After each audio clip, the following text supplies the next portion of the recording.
This is Atomic Shinobi, and today I'm going to narrate first part of what if Kid Naruto saved Hinata's mother. If you enjoy this video, please like, share, and subscribe to this channel. Not wasting no time. Let's start the story. 2 days after the destruction of the Kyuubi, the moon shone brightly over the village of Konoha. The defeat of the monster was still being celebrated by many of the villagers. Everyone, that is, with the exception of a small group of individuals whose eyes were as moon-like. A man with long black hair said, "Lord Hyugai, are you certain about this? She's your daughter," for crying out loud. Despite having pupilless and pale eyes, he was able to see just as well as anyone else. The night wind, which carried a subtle, pleasant scent of cherry blossoms, blew through his blue robes. "Hizashi, I've told you before not to call my lord. You are my brother and my equal," Hiyashi sternly replied. "I'm sorry, lord, but you are of the main house. I cannot call you by your first name, for you are my superior," said Hizashi softly. Hiyashi disregarded this remark and continued to hold his daughter tenderly in his arms as they came to an altar that bore what seemed to be painted on it. Hiyashi laid the gently dozing infant girl on the flat stone table surrounded by hundreds of seals and runes. The abrupt movement caused the room's candles to flicker a little. "It must be done. The first Hokage entrusted us to keep the creature sealed away. Unfortunately, we must now take drastic steps," Hiyashi responded. A big orb was carried into the room and placed on top of the sleeping baby. The orb's gentle purple glow filled the otherwise dark space. On the opposite side of the altar, Hizashi and Hiyashi started making a series of hand gestures, with Hizashi mirroring him to the letter. The orb's light started to scream against the crystal glass enclosing it. A tiny gust of air swirled into a mini twister from inside the chamber. There was a dazzling burst of light before the light started to be drawn into the infant, and after that, the orb was just clear crystal. Hiyashi watched the orb break into dust as he reached to remove it. He blew off what was left of his daughter's orb after thanking his wife for covering her face with her blanket. She was still sleeping soundly when he carefully removed the cover from her face. "Not even a twitch," was Hizashi's disbelieving response. As the two left the room and returned to the darkness, Hiyashi wrapped his daughter and remarked, "She's a tough one." After bowing to one another, the two men parted ways, with one going to the left and the other to the right of a large tree. Two houses were situated inside a fence. One was as big as a 5-story hotel, and the other was as big as a single-story home. After 2 years, Hinata was running through a field of newly blooming flowers when the warm summer air tickled her adorable face. She had shoulder-length midnight blue hair and was dressed in a yellow dress with various flowers adorning the skirt. Everyone who saw Hinata would agree that her big lavender eyes were her most distinctive feature. There was a woman with long dark hair, eyes as clear as the moon, and skin as white as snow as Hinata ran through the flowers. A figure in traditional white Hyuga robes appeared out of nowhere. With a faint smile, her mother yelled, "Hinata, don't go too far." After a minute of stopping her run, Hinata turned to her mother and grinned broadly. "Ote mommy, I won't," the young heiress yelled. Her mother laughed as she watched her turn around and begin running through the flowers once more. Hinata halted abruptly, her ears alerted by what sounded like sniffling. Her heart felt as though it would burst. She didn't want to annoy her mother by going too far ahead, but she did want to know the precise location of the noise. After considering how to attract her mother's attention, Hinata exclaimed, "Hey mommy, come here, please." Lady Hyuga grinned as she approached her daughter's current position. "What is it, honey?" Lady Hyuga inquired. The young Hyuga asked naively, her face filled with concern for the person. "Mommy, I hear someone crying. Can we go see who it is?" Her pupilless eyes appeared to focus a little, and the veins surrounding them suddenly swelled. When Lady Hyuga noticed the sound, she looked around to see where it was coming from. Somewhere around her right big toe, her heart fell. After turning off her keki genkia, she turned to face her eagerly awaiting daughter, and a smile spread across her pink lips. As she took her daughter's hand, Hinata's mother said, "Yes, honey, let's go see who is crying." They passed through a dense grove of briars and shrubs before arriving at the scene that had once again made Lady Hyuga's heart sink. Before them, a boy with sunshine, blonde hair that was disheveled and protruded in strange places sat against a tree. His clothing appeared to be made of rags. The white shirt he was wearing was as brown as the dirt he was sitting in, was ripped to pieces and appeared to be held together only by a few threads. She also saw that he was dressed in black pants that appeared to have been worn a few times. She could only speculate as to what caused the bruises and scars on his tan, white arms, but she was certain that some of them were caused by a sword or a large kitchen knife. Hinata approached the boy, whose head had just risen, slowly and almost hesitantly asked, "Are you all right?" He appeared to have seen Hinata and Lady Hyuga as he retreated as far into the tree as he could, and fear was evident on his face. PP please, J. Just, W. Weave, M.M.MEA. A one, he uttered through sobs as he lifted his arms above his head to shield himself from what he knew would be yet another brutal beating. Hinata was the first to move, but Lady Hyuga grinned as she bent down to the quivering boy. Hinata took hold of his wrists and forced him to lower them, saying, "Don't worry, we're not going to hurt you." Naruto gave her a suspicious look before turning to face her mother. "Is this a ruse?" he pondered. Wearing a smile, Hinata asked, "What's your name?" The boy continued to look at her suspiciously before responding. Naruto Uzumaki, was Naruto's statement. She held out her hand for him to shake and said brightly, "I'm Hinata Hyuga, nice to meet you, Naruto." His face turned completely white at the mention of Hyuga. He was so terrified that he wanted to run, but his body refused to react. He thought, "I must leave this place." After waiting impatiently for a few seconds, Hinata took his hand and started shaking it. As if it were the most apparent thing in the world, she stated, "This is what you're supposed to do when you meet someone new." Lady Hyuga abruptly jolted back to reality after standing there pensively. She believed that Naruto Uzumaki was the Kyuubi's vessel. Looking down, she saw Hinata attempting to get Naruto to stand up, but each time he refused. Then, frustrated, she turned to her mother. She looked perplexed, as though she had never witnessed such behavior before, and said, "Mommy, he won't get up and come pee-way with me." She then turned back to Naruto and made another attempt, but this time it didn't work out any better because it ended the same way. Lady Hyuga forced her daughter to face her after grabbing her. "Hinata honey, why don't you go and play with Neji for a little bit? I'll be along shortly," replied Lady Hyuga. Hinata uttered the words, "Ote mommy," with a hint of disappointment. Before focusing on the now shaking Naruto, Lady Hyuga waited for Hinata to depart. He was terrified of what he was certain would happen, and his eyes were as wide as saucers. With a worried tone, she inquired, "What's the matter?" As she extended her hand, Naruto raised his arms to his face and said, Please D. Don't H. Hurt me." To his astonishment, she didn't strike him, slap him, or even attempt to stab him. Naruto desperately attempted to push her away, but she pulled him into a one-armed embrace instead, and he succeeded after a few seconds. With a terrified tone, "What was that?" Lady Hyuga remarked. "It was an embrace." "Hug?" asked Naruto, scratching the side of his face with a perplexed expression. "Yes, it's what one person does to another as a sign of affection or to help comfort them," replied Lady Hyuga. For a moment, Naruto's face brightened. Why you're not angry at me?" he asked, stepping back a little in case he had to flee. Lady Hyuga grinned. Lady Hyuga said, almost laughing, "Of course not. Why would I be angry with you? You've done nothing wrong." "I don't know, people just get angry at me. Dende hurt me," replied Naruto. Lady Hyuga let out a sigh. She smiled and said, "Don't worry, son. No one is going to hurt you anymore." Naruto gave her a doubtful glance. "Das what da old man says, but they still hurt me," said he. When Lady Hyuga heard him refer to the third Hokage as old man, she suppressed a laugh. Lady Hyuga remarked, "You know it's not very respectful to call Lord Hokage old man." Lady Hyuga merely laughed when Naruto defensively retorted, "Well, his is." "Are you really not going to hurt me?" asked the man. "No, Naruto, I'm not going to hurt you. Actually, I was wondering if you'd like to come and live with me in Hinata," replied Lady Hyuga. Naruto raised his eyebrows to the crown of his forehead. In Naruto's words, "Wive wit you and dat pretty girl FWUME hour." Lady Hyuga smiled as she asked, "If you want to," anticipating his response. "No, Sawi, I can't," Naruto said, his face dejected. Unprepared for the response, Lady Hyuga said, Why not, dear child? Dat mean lady from da Opinage says dat nobody will ever take me home with dem," said Naruto with sadness. When a loud scream reverberated throughout the area, Lady Hyuga was about to contradict herself. She and Naruto then fled through the woods to discover Neji unconscious on the ground and a man in a black stealth suit running alongside an unconscious Hinata.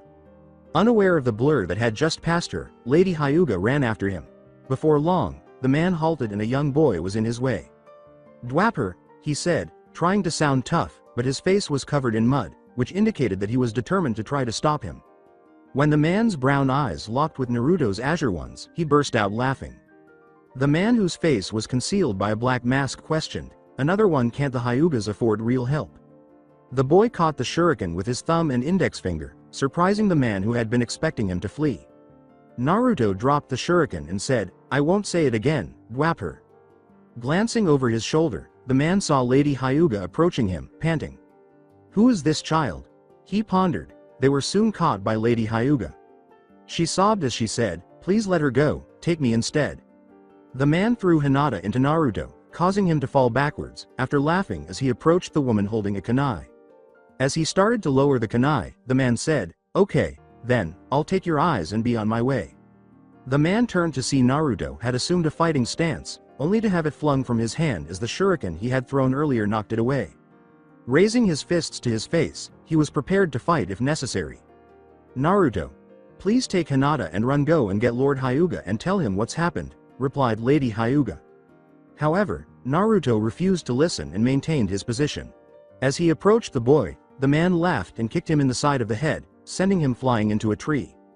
Lady Hyuga yelled, Naruto! But the boy emerged from under the crashing log, and she received a grunt in response. There was a slight smile on his face.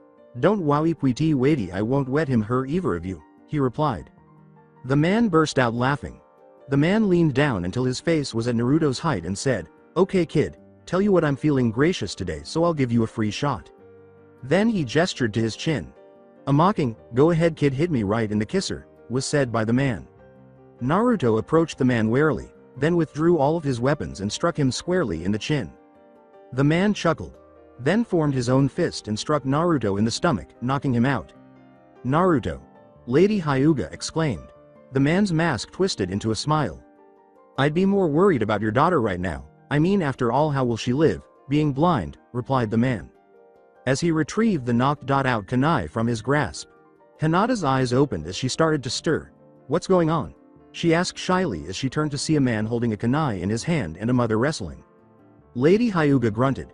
Hinata, run, get, daddy, as she tried to keep the man away from her daughter. After giving a nod, Hinata fled into the dense forest and vanished into it. As she ran to her house with everything she owned and prayed that her father would be home today, the sound of the man's laughter reverberated through her ears. With a tiny cut slit open across her right cheek, the man tossed Lady Hyuga aside like a rag doll. As he used a paralysis jutsu on her, the man remarked, well, it looks like I'll have to settle for your Byakugan instead. As the man grabbed her face, she thought, I don't care what happens to me as long as Hinata is safe. A tiny hand caught the tip of the kunai on the blade, just inches from her eye.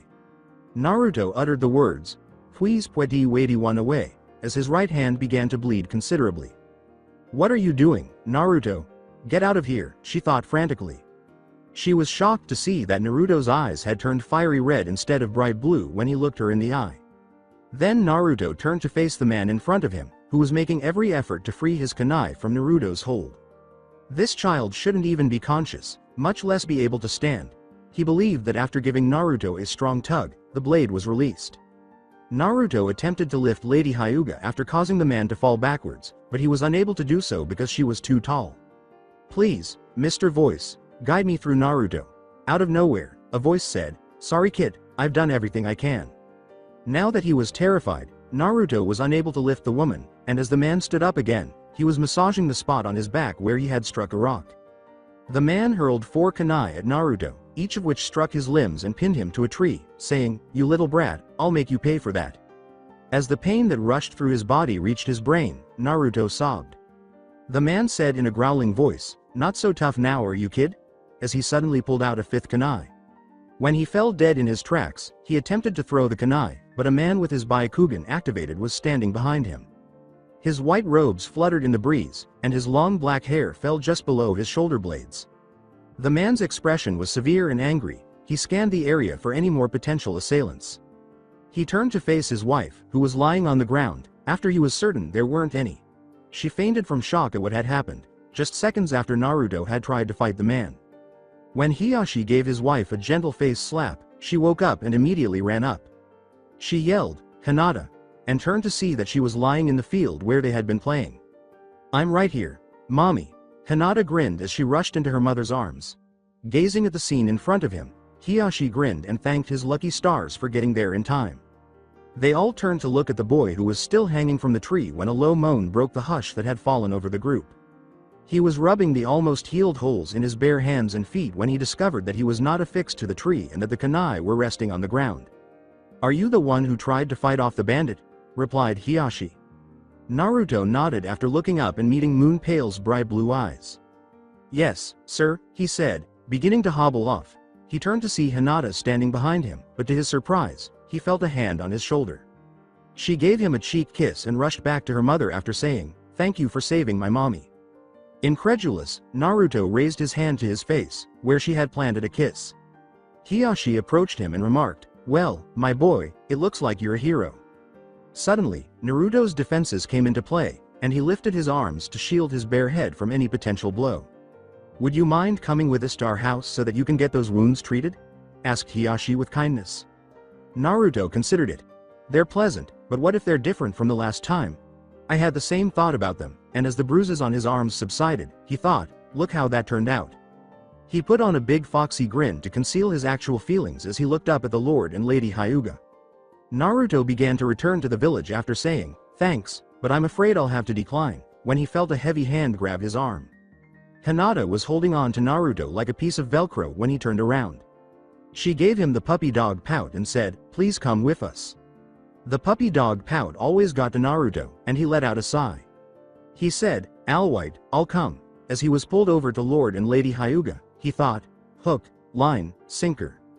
Naruto cringed as Lady Hyuga applied peroxide to the almost healed wounds on his hands and feet. "Ow, ow, ow," he said. Sitting in a chair beside him, Hinata was laughing as she saw Naruto wince before he was even touched. After making her laugh, Naruto grinned a little and froze in place while Lady Hyuga put the bandages on. "Everything is finished," said Lady Hyuga. Hinata said, "Can Naruto and I go play now?" Lady Hyuga said, "Of course, sweetie," gesturing for Naruto to accompany her to the Hyuga training grounds. As a man with long white hair and a red and gray shirt and gray pants walked through the village, there was the sound of wood clopping on the dusty ground. As he walked to the Hokage's monument, he wore a headband that had the kanji for hermit engraved on it, past the small of his back. He received a mix of admiring and loathing looks, with the older women who knew or heard about him expressing the majority of the loathing. Soon after, a man entered the village's biggest building, which featured a huge sign with the word, "Fire," in kanji.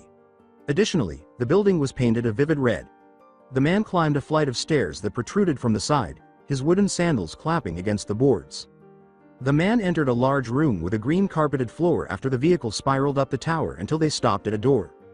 A large window behind a large wooden desk filtered sunlight through purple painted walls. An elderly man who appeared to be in his early 70s was sitting in the lone chair behind the desk. He smoked a little pipe and blew out the smoke from his silver and white goatee. The old man said, "Welcome Jiraiya, to what do I owe the pleasure?" "I'm here for the boy. I've decided to take him with me on my travels and train him," Jiraiya replied. The elderly man drew on his pipe once more. "Very well, but make certain that he returns in time to take the genin exams," said the elderly gentleman. "Yes, Lord Hokage," Jiraiya replied. "Anbu," the Hokage said. Before the Hokage and Jiraiya, a ninja in a black stealth suit with a bear-shaped mask materialized. The Anbu, "Yes, Lord Hokage. Go and fetch Naruto for me, he should still be at the Hyuga Manor," the Hokage replied. The Anbu gave a nod of approval before vanishing in a cloud of smoke. "The Hyuga Mansion?" Jiraiya exclaimed. The Hokage took another drag from his pipe and remarked, "Yes, I dare say Hiashi's daughter is quite the little charmer." Now, Naruto was pursuing a panting Neji through the yard while brandishing a big stick, leaving the poor Neji speechless. He began climbing a cherry tree with Naruto right behind him, saying, "I'm sorry, I didn't mean to hit her." "If you didn't mean to hit her then why'd you do it in the first place?" replied Naruto. "She made me angry, she gets anything she wants without having to work for it and I get treated like a dog," Neji replied. Hiashi stopped Naruto after he had reached the same limb as Neji and raised the stick to make him. Hisashi angrily remarked, "Okay, you both have 3 seconds to tell me what is going on." Naruto glared and said, "Neji hit Hinata so I was going to hit him." Hisashi's face turned beet red at this. "Naruto, I'll deal with Neji, there's an Anbu here to see you," replied Hisashi. After nodding, Naruto leapt from the tree and made a safe landing on the ground. The harsh words, "You two boy get down here," came from Hizashi. With a nod, Neji leapt from the tree. As he headed to the main house's mansion, Naruto heard Neji yell out and heard smacking noises. Before long, Naruto was in the Hokage's office. Naruto grinned slyly and said, "You wanted to see me, old man." The Hokage disregarded the remark. The Hokage asked, "Naruto, how would you like to leave the village for a while?" For the first time in a long time, Naruto's face displayed a genuine smile. "I'd love to," Naruto exclaimed. There was a quiet chuckle as Jiraiya introduced himself. Jiraiya held out his hand and said, "Then let's go, kid." After the Hokage nodded, Naruto grinned and took Jiraiya's hand before they vanished in a cloud of smoke. The Hokage turned to face the window and thought, "Good luck, Naruto." After 10 years, Jiraiya addressed a boy with shoulder-length blonde hair that was out of control, saying, "Come on Naruto, you're falling behind." His blue eyes gazed straight ahead as they traveled to the entrance to Konoha, dressed in a black and red coat and black trousers. As the entrance approached, Naruto lamented, "What's the hurry, master? It's not like we'll get a nice warm welcome upon our entering." As they arrived in the village, Jiraiya remarked, "Oh come on Naruto, depression doesn't suit you, and I'm sure everyone has forgotten all about you." As he followed Jiraiya to the Hokage's tower, Naruto thought, "I can only hope you're right." Jiraiya knocked on the door. "Enter," a voice inside said. When the two walked into the room, everything appeared exactly as it had the day before, down to the third Hokage's sitting arrangement. When he saw Jiraiya and Naruto enter the room, he grinned. As he reclined in his orthopedic chair, he thought, "My, he sure does look like Minato." The Hokage asked eagerly, "So Naruto, Jiraiya, how did the training go?" Jiraiya bowed before his former sensei and said, "Everything went according to plan, Lord Hokage." "Excellent, Naruto, you've already been enrolled into the academy. The test is only 2 days away and I thought it would be a good idea for you to mingle a little with the people who might become your teammates," the Hokage replied. Naruto showed respect by bowing. When Naruto emerged from the bow, he said, "As you wish, Lord Hokage." The third Hokage almost fell backwards out of his chair when he heard these words. The Hokage thought, he's totally different from what he used to be. The Hokage chuckled and said, "Well, Naruto, unless you want to be late for your first day of class, I'd suggest you get going." Naruto bowed respectfully after nodding. His words, "Yes, Lord Hokage," vanished in a cloud of smoke. The third gazed in wonder. The words, "That kid's going to be something else," came out of his mouth. Jiraiya just grinned. A few feet from the academy, Naruto emerged in a puff of smoke. He sighed and continued walking.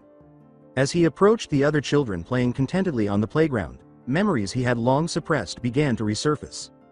As soon as the bell rang, everyone filed into the building, with Naruto at the back of the line. They entered a classroom that could accommodate up to 50 people at once after passing through the hallway and entering the building. Before someone sat down directly next to him, Naruto sat at the top of the room in the hopes that no one would bother him. When Naruto looked to his right, he saw a boy with coal-black eyes and raven black hair, dressed in a blue shirt with a red and white fan on the back. He wore a pair of khaki shorts and a blue wristband around both wrists. After Naruto nodded to the boy, who nodded in return, they focused on a sound that was comparable to a banshee's wailing. As a young woman with vivid pink hair that hung down to her mid-back. Naruto heard the boy sigh in frustration as he thundered up the stairs to their desk, wearing a red shirt that covered her blue shorts. Then, a girl with blonde hair that was the same length as the girl with pink hair, but tied in a ponytail, heard another shriek. She had on a purple top, a purple skirt, white shorts, and a white shirt underneath.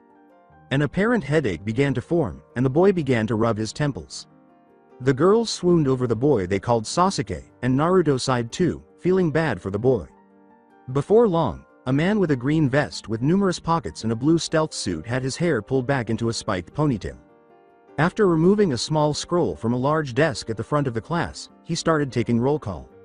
"Shoji Akamichi," the man said. "Here," said a plump boy wearing blue shorts, a white shirt underneath, and a bright green vest. "Hinata Hyuga," the man said. "Here," said a girl with dark blue hair that reached her shoulders, lavender pupils, and tight blue ankle high skin pants and a loose fitting tan coat. "Ino Yamanaka," the man said. The girl with the blonde hair said, "Here." "Kiba Inuzuka," the man said. "Here," said a boy, wearing a gray parka and blue pants, with red fang-like marks on both cheeks. His face actually had a dog-like appearance. On top of his head was a tiny white puppy. Sasuke Uchiha. The man said. The boy with the black hair said, here. Sakura Haruno. The man said. The girl with the pink hair said, here. The man said, Shikamaru Nara, here, said a boy with a pineapple like head, his hair pulled back in a spike ponytail. He was dressed in blue pants and a tan shirt with fishnet underneath. The man said, Shino Aburame, here, said a black-haired boy with black sunglasses that concealed his eyes.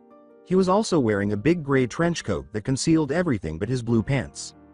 Oh, it looks like we've got a new student today. Mr. Naruto Uzumaki, will you please come to the front of the class? Requested the individual. As he made his way to the front of the class, Naruto's face turned red. Then he bowed to the class. He said, hello everyone. Well, why not introduce yourself? Oh, by the way, I'm Iruka sensei, replied Iruka. Naruto gave his new sensei a respectful bow. I'm Naruto Uzumaki, I'm 12 years old, I like Jiraiya sensei, and training. I dislike anyone who dare leave a comrade behind, because they are lower than scum, or so sensei says. I enjoy meditating and learning new jutsu. I'm currently looking for a place of residence, but I should have one very soon, stated Naruto.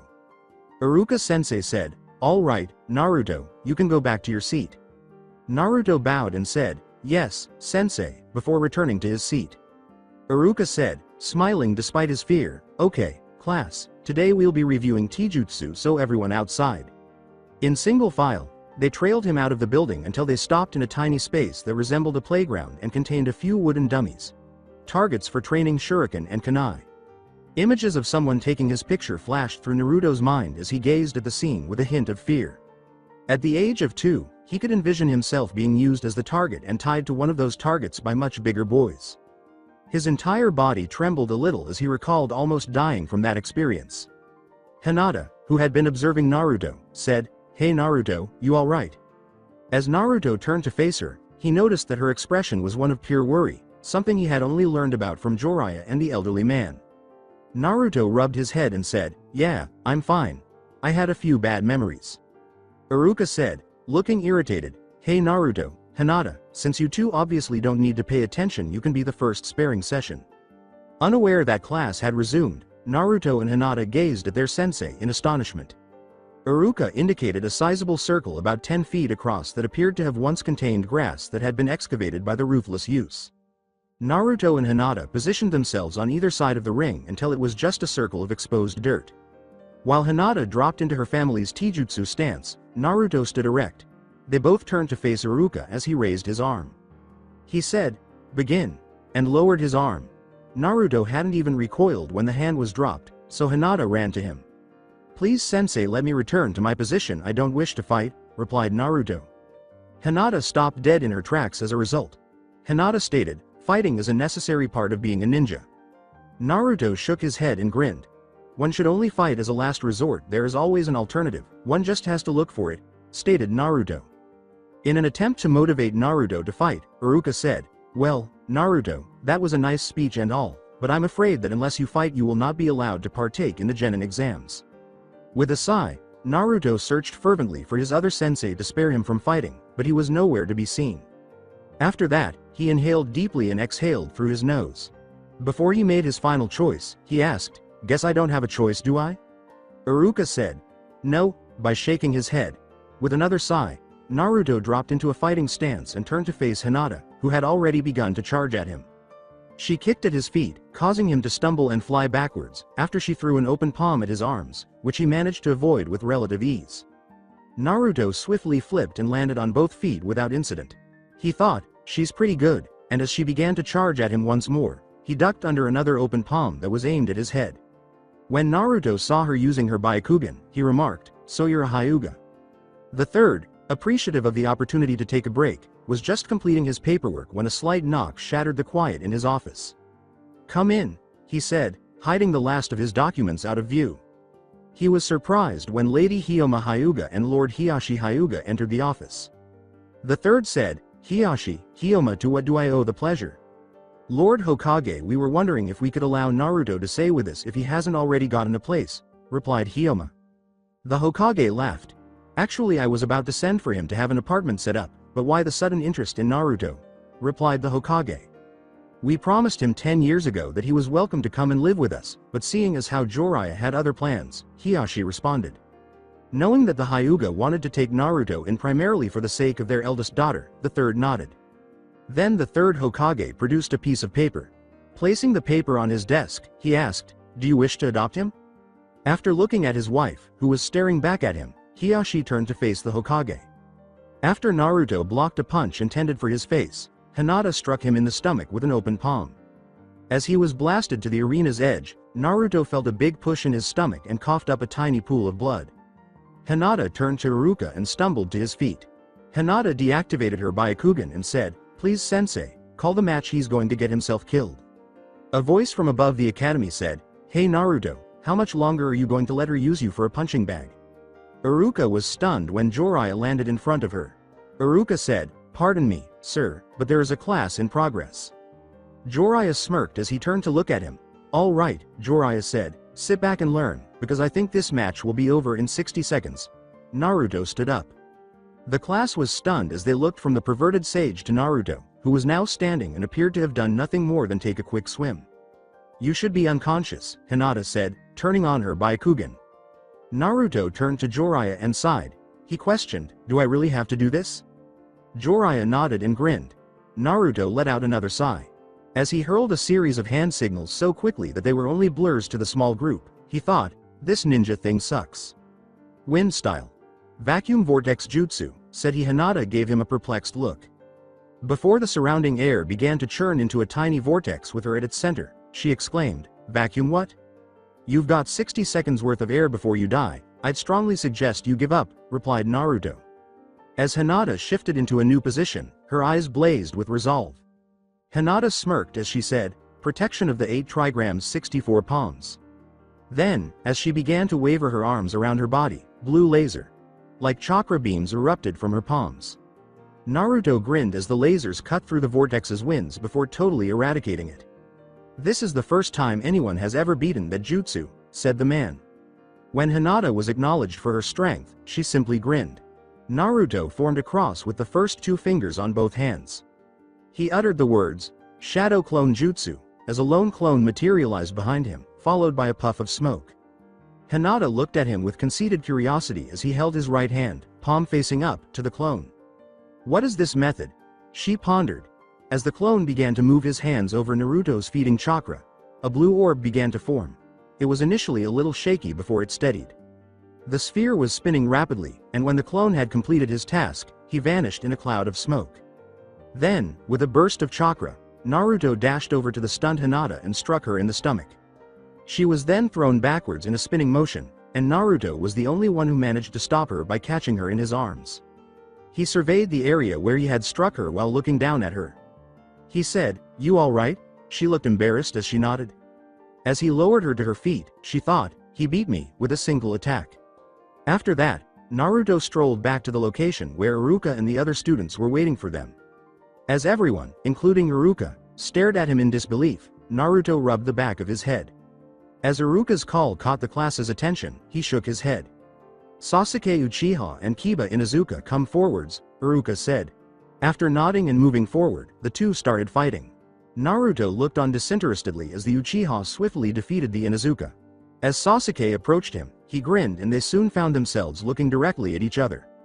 Sasuke scowled at Naruto, who was still grinning.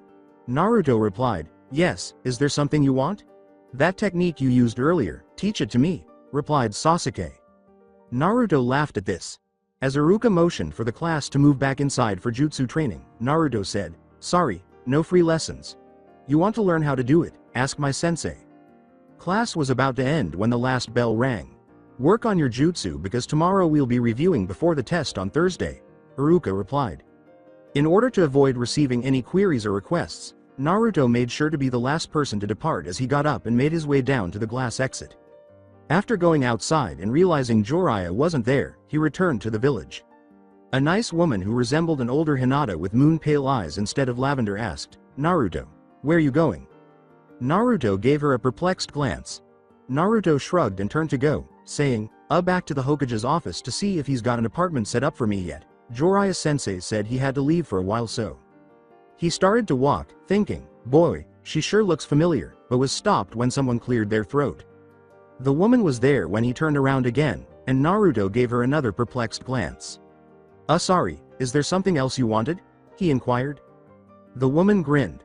The woman said, yes, Naruto, I would like to take you home with us. Naruto gazed at her in complete shock. With caution, he said, you want me to come home with you? Wait, who's we? The woman gave a charming smile. She questioned, you don't remember me, do you? As Hinata ran towards the woman and gave her a hug, Naruto shook his head. The woman said, Hinata, I have a surprise for you. What, mama? Hinata inquired. The woman said, that boy there is your new brother. Hinata only saw Naruto when she turned to face the direction her mother was indicating. Him, Hinata said. Me? Said Naruto, and they both looked at her in shock. Yes, him, we promised him years ago that he could come and live with us, but apparently Jiraiya had other plans, the woman replied. Naruto gave her a perplexed stare. If you don't mind me asking, Lady Hyuga, what promise? Replied he. When Naruto woke up in the middle of the night, he found himself in a room with white walls and moonlight streaming in through a window. It was situated next to a sizable wooden wardrobe on the right side of his bed. Naruto sat up in bed, feeling sick, and his mind refused to let him sleep, which he so desperately wanted.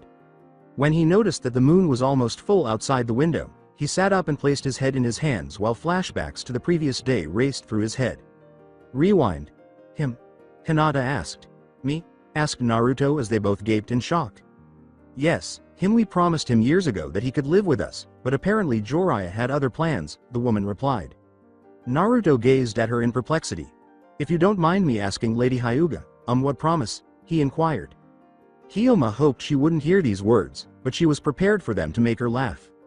You see, when you were around 3 or 4 years old, Hinata and I found you in the middle of a clearing that I had assumed only we knew about. Hinata approached you and asked if you were okay. I don't mind at all, my dear boy. In fact, I would have been shocked if you had remembered. After you and I fought off a bandit until Lord Hiashi showed up and killed him, we talked and decided to let you live with us. However, we later learned that Jiraiya had taken you on a training trip. We had been waiting for your return, but today we learned that you had returned to town, so we went to the Hokage to confirm what we already knew. He then produced a set of adoption papers and asked us if we would like to adopt you, to which we immediately replied in the affirmative, said Lady Hyuga. Hinata began to laugh as though she had just heard a brilliant joke, while Naruto gazed at her in disbelief. You're kidding, right? This boy is the same boy that you kept going on and on about being so strong. I bet even Sasuke could beat him and he's a jellyfish, replied Hinata. Well, if Sasuke can beat me and I can beat you, what does that make you? Replied Naruto. Hinata gave him a fierce look, then she grinned. Alright then, if you think you're better than me, how about we settle this tomorrow? Replied Hinata. Naruto gazed at her in perplexity. Here's the conditions: if I win, you admit to me being the strongest in our family; if you win, I'll admit to you being the strongest, Hinata replied. Naruto gave her a look of complete incredulity. Naruto said, okay, if it'll get yaw off my back. Final flashback. What did I think? His head was pounding as he sat on the side of his bed, thinking. Even though I detest fighting, I was willing to engage in combat for whatever foolish reason he had in mind. He rose and stood before the window of his bedroom. As he gazed at his reflection through the window, he thought, I just pray that it doesn't happen again. Tragically, neither Naruto nor Hinata could recall playing in the same courtyard almost 10 years prior. Hinata was already waiting for him, warming up with katas while she waited. She turned to face him after sensing his gifts. Without breaking her kata, she said, took you long enough. Sorry, didn't have a very good sleep. Listen, this whole thing is stupid, can't we settle this some other way? Replied Naruto. Hinata began to laugh and ceased performing her katas.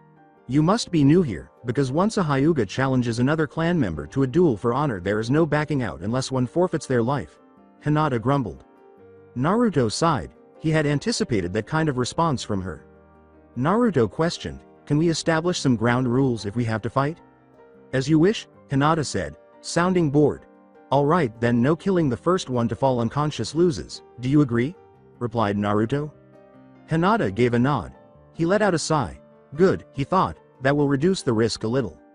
Both of them assumed a fighting stance. Naruto had taken a stance she was unfamiliar with, while Hinata had adopted her traditional Hyuga stance. In silence, Naruto prayed that the previous incident would not recur.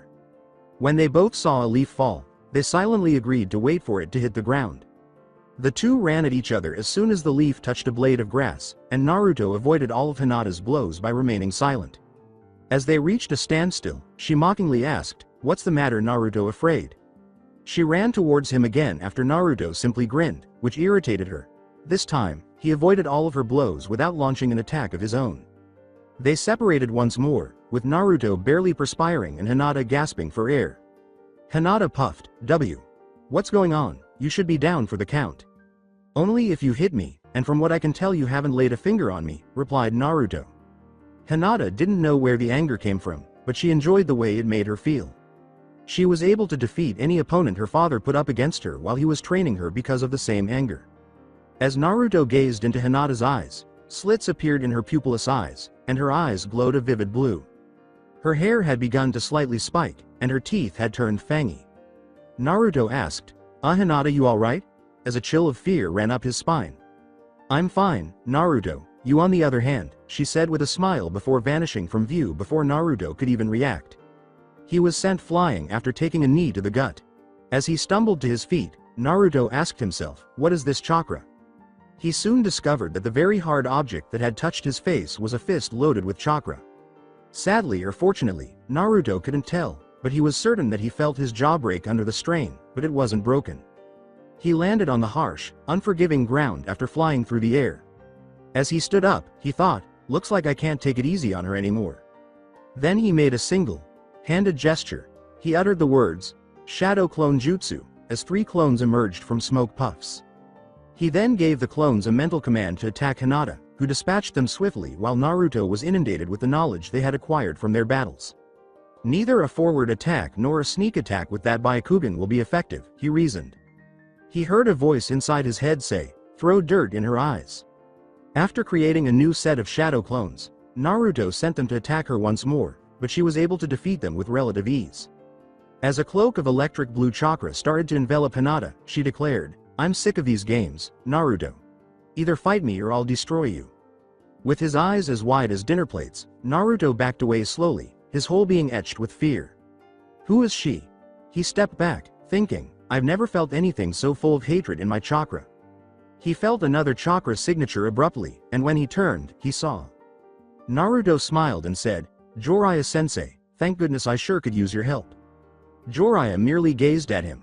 Sorry kid, but I'm only here to see what the chakra spike was, Jiraiya replied. Naruto's heart sank. Sensei, please, her chakra, it's unnatural, I've never felt anything like this before, replied Naruto. Naruto fight her, was Jiraiya's only statement. Naruto lowered his gaze after staring at Jiraiya as if he were insane. He turned his head away and uttered, Sensei, I can't. The chakra that had engulfed her body transformed into a cat, and Hinata declared, then I will kill you. As Naruto began to avoid attacks that were almost invisible, his fear levels reached new heights.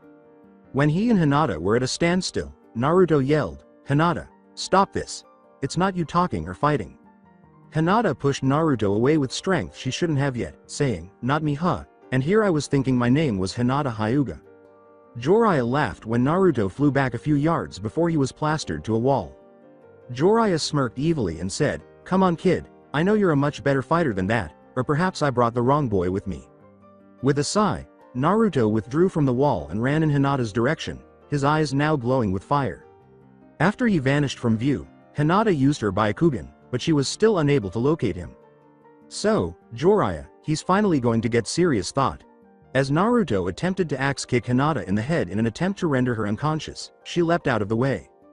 He then vanished once more before resurfacing, only to have Hinata's chakra-covered hand block his punch. After noticing that his fingers were smoking from the chakra burns, Naruto withdrew and started to make a series of hand signals.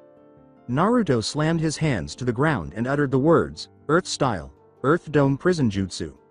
As Hinata started to attempt to escape, a huge dome composed entirely of solid rock encircled her, and there was a crashing sound. Naruto was panting. His words were, hopefully that'll hold her, as he collapsed to his knees. Jiraiya burst out laughing. He pointed to the dome and remarked, I wouldn't take a break just yet.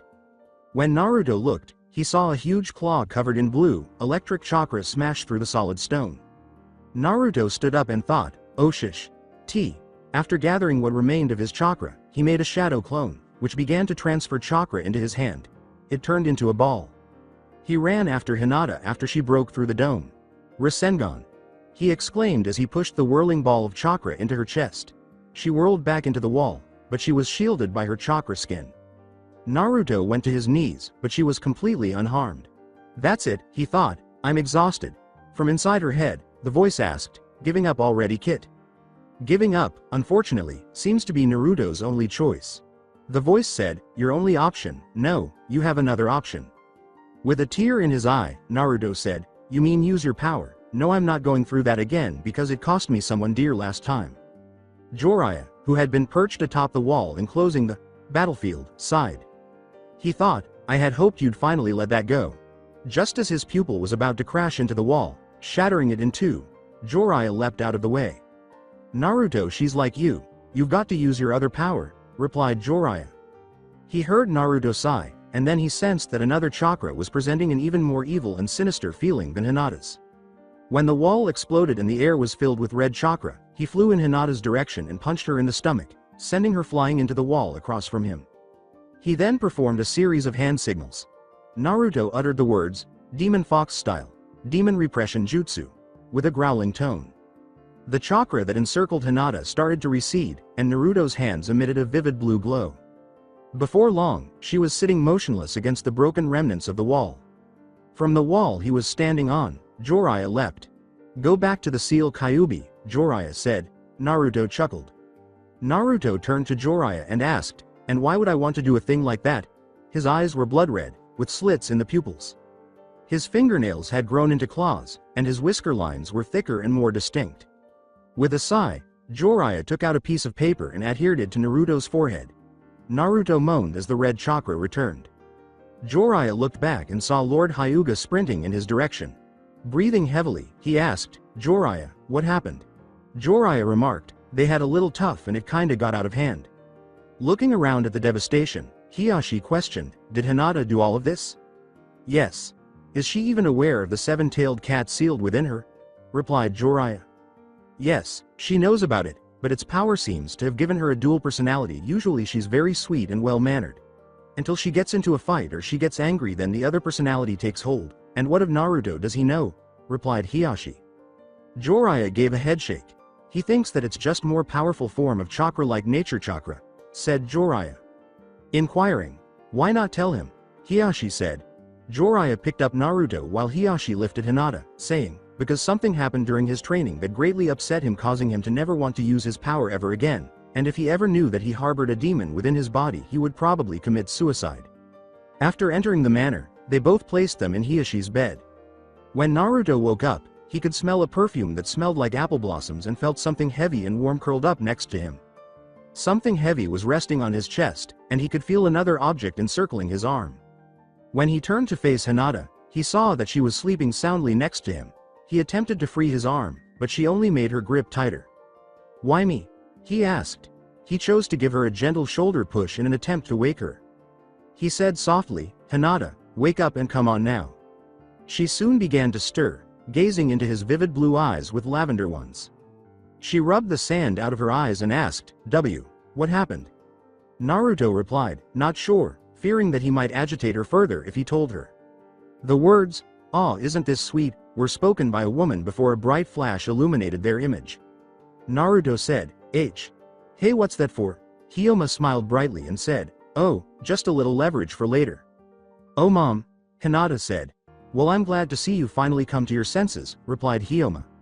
Hinata lowered her head and said, it happened again, didn't it? As Hinata began to cry, Naruto rubbed her back and reassured her that no one was harmed. Hinata let out a sigh of relief. Well, I hope you two are happy thanks to your little stunt. You've both missed class today, replied Hyoma. With a, oh well, it was worth it, statement, Naruto collapsed back into his bed.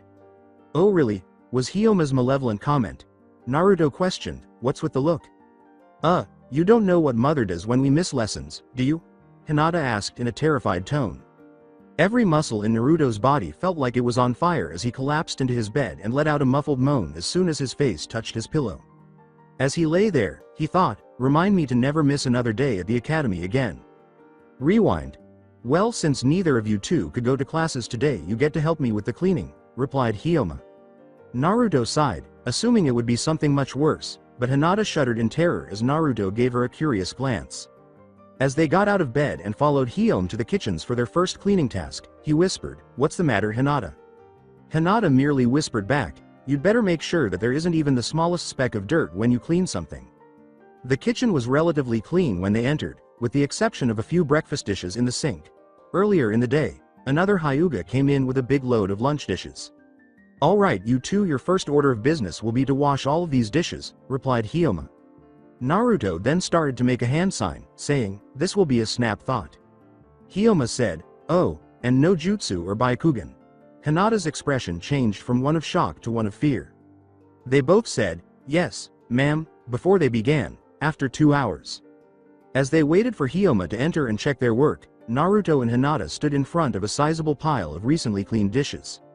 They didn't have to wait long because she smiled broadly as she came through the door. She activated her Byakugan and said, "Well, let's see how Yuto did." Her face instantly flinched.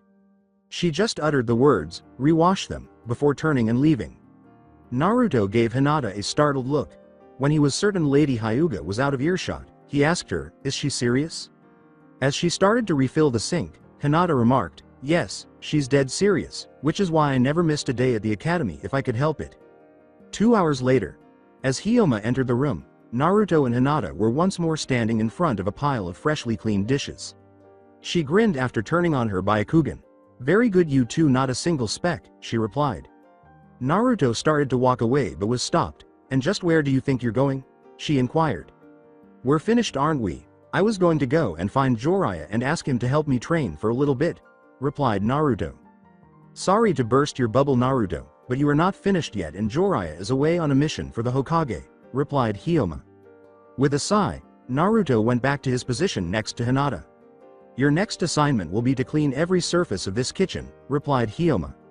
Hinata's face lost all of the color it had when she was informed that she would have to wash the dishes. After saying, "And once again you are not allowed to use jutsu or your Byakugan," Hiyoma left the kitchen and came back carrying 2 sponges and a big metal bucket. Lady Hyuga turned and left them to their work after Naruto took the bucket and sponge. As he filled the bucket, he inquired, "Hinata, how exactly does she want this done?" "She wants us to scrub until the water in the bucket is as clear as it is when we fill it up," stated Hinata. Sighing, Naruto took the bucket from the sink and carried it to Hinata, giving him a clear view of the kitchen for the first time since he had entered. There was a long, stainless steel covered counter to his right, and a sizable, stainless steel oven and stove to his left.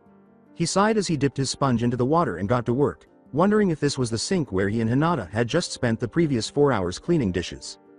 After 3 hours, to her astonishment, the kitchen was so spotless that she could see her reflection in the checkerboard tiled floor when Lady Hyuga came in to see how they were doing. She grinned once more as she turned on her Byakugan. She eyed them suspiciously before approaching Naruto. "Well done, you two. I must say you completed this faster than I thought," she said. Her words, "a little too fast," were followed by her grabbing Naruto by the ear. As she pulled him along with her, he exclaimed, "Ouch, hey, what did I do?" Hiyoma pulled him to another training area where a boy wearing, "I told you not to use any jutsu and you disobeyed me, and now you must be punished." He turned to face Hiyoma and Naruto while wearing a gray shirt and khaki shorts. His black hair reached the middle of his back. Neji politely asked, Lady Hyuga, what may I do for you?" But his eyes were obviously filled with hate. At last, Hiyoma released Naruto and said, "Neji, you are to demonstrate to him how to block all of his chakra points." "Naruto, you mean the Naruto, the one who chased me around the yard with a stick because I hit Hinata?" Neji asked. "Yes," was Hiyoma's response after observing Neji's grin. Then she turned around. As she disappeared, Hiyoma said, "Please be sure and let him live. I'll be back for him before supper." Naruto gulped as he saw Neji adopt the traditional Hyuga fighting stance. Neji blocked the chakra points, unblocked them, and then blocked them again a few seconds later. Final flashback: there was a slight knock on Naruto's door. His voice was still muffled from the pillow as he said, "Come in." He looked back to see Hinata was his guest. He shifted to a sitting position and asked, "What's wrong?" Hinata muttered, "I'm sorry, mother punished you more." "Don't worry about it. If that's all she's got, then I'm lucky, because Jiraiya's fear and physical training was nothing compared to that. You literally faced death before you got ready to eat breakfast," replied Naruto. Hinata was still wearing a dejected expression, but Naruto could tell that something else was bothering her when he patted the side of his bed and motioned for her to sit next to him. Naruto said, "Now why not tell me what's really wrong?" After sitting by his bed in silence for a few minutes, Hinata's eyes started to well up with tears. Naruto put a reassuring arm around Hinata's shoulders and let her sob into his chest, asking, "What is it, Hinata?" She pressed her face against his chest and muttered, "Why? You must think that I'm a monster because of what's happened to me." After sitting there in mild disbelief, Naruto took her face and gently lifted it to meet his own. "Hinata, you've got a problem that doesn't by any means make you a monster," stated Naruto. But cousin Neji says that because of the demon inside me that's all I am," replied Hinata. He questioned her, "Demon? What demon?" With even more tears in her eyes, Hinata declared, "I am the vessel for the seven-tailed cat." Naruto gazed at her in perplexity. "So what does that have to do with anything?" asked the man. "Everything. It means I'll never be normal. I'm hated by just about everyone in the clan, and if word got out around the village that I'm a Jinchuriki, it would mean the end of the clan," Hinata said with tears in her eyes. Unfazed, Naruto gazed at her as though they had been discussing the weather the whole time. There was a long pause before he finally said, "So? So what?" Hinata inquired. He questioned, "So why can't you be normal?" Her words, "Because I'm a demon," were buried deep in his chest. After removing her from his chest once more, Naruto met her eyes. He asked her gravely, "Your second personality is a fake, isn't it?" Hinata gave a slow nod, not particularly curious as to how he found out. Naruto grinned and said, "In case you're wondering, Neji told me while he was beating the crap out of me, or so he thought." "Now then let's take a peek and see if we can't get that cat of yours to behave," replied Naruto. While Hinata was coming up with something entirely different, he began to make a series of hand signals. He will. She pondered. Naruto's right hand glowed bright red after completing the hand signs. "Now Hinata, I think it's time that you had a little chat with your cat, don't you?" replied Naruto. When he reached forward and touched her forehead, Hinata looked at him bewildered and collapsed back onto the bed. As he carried her to her room, he remarked, "Sweet dreams." When Hinata opened her eyes, she discovered that she was lying on a stone floor covered in water, as if a pipe had exploded somewhere. She got to her feet and saw that her skin, hair, and clothing were all dry from the water. Before heading down the hallway, she thought, "Odd." She proceeded down the seemingly endless hallway, which was illuminated by what looked like electrical lights on the walls. When she reached a large wooden door, she pushed it open and entered. She was terrified by what she saw when she arrived. A big electric blue cat with 7 tails wrapped around its body lay on the ground and stared at her while wearing big chains that were each engraved with the kanji for seal. Its large bright blue eyes, with their slitted pupils, were easily as big as Hinata's body. Her large nose sniffed the air, taking in her scent. With its fang-like teeth bared, the cat said, "Come closer, child, so that I may devour your flesh." When Hinata felt a warm hand grab her shoulder just as she was about to pass out, she turned to see Naruto standing behind her, a tiny smile curled across his face. The cat said, "Ah, 2 morsels that I will din upon." In Hinata's ear, Naruto whispered, "Face it, Hinata, show it that you're the boss." She felt more confident after hearing his voice, so she looked at the cat and inhaled deeply. "Why? You are sealed in my body, and for that I want rent. Your chakra will do nicely," replied Hinata. The feline started to chuckle. "I like you, child. Very well, I will grant you my power anytime you have need of it," the cat replied. "Hinata, tell him that under no circumstances is he to take control of your body ever again," replied Naruto. Hinata repeated the words with a smile. "Very well, child, I won't take control of your body without your permission," the cat replied. Then, as if someone had fastened a lasso to her body, Hinata felt herself being pulled back from wherever she was, and soon after, she opened her eyes. The room was completely empty when she turned to see that she was in her own room. She grinned, got out of bed, and walked stealthily to Naruto's room. When she walked in, she saw Naruto sprawled on his bed, thrashing about as though he were battling an unseen foe, and then he suddenly bounded to his feet. "Isaribi!" he exclaimed before turning to glare around the room. His breath came in sharp and heavy, and he wiped the perspiration from his brow with his hand. "Naruto, are you all right?" Hinata asked shyly. Naruto's focus changed when he noticed Hinata standing next to him. Naruto smiled and dismissed it, saying, "S. Sorry, had a little bit of a nightmare." Hinata remarked, "I just wanted to thank you." "For what?" Naruto inquired. Hinata said, "For helping me control the 7 tails."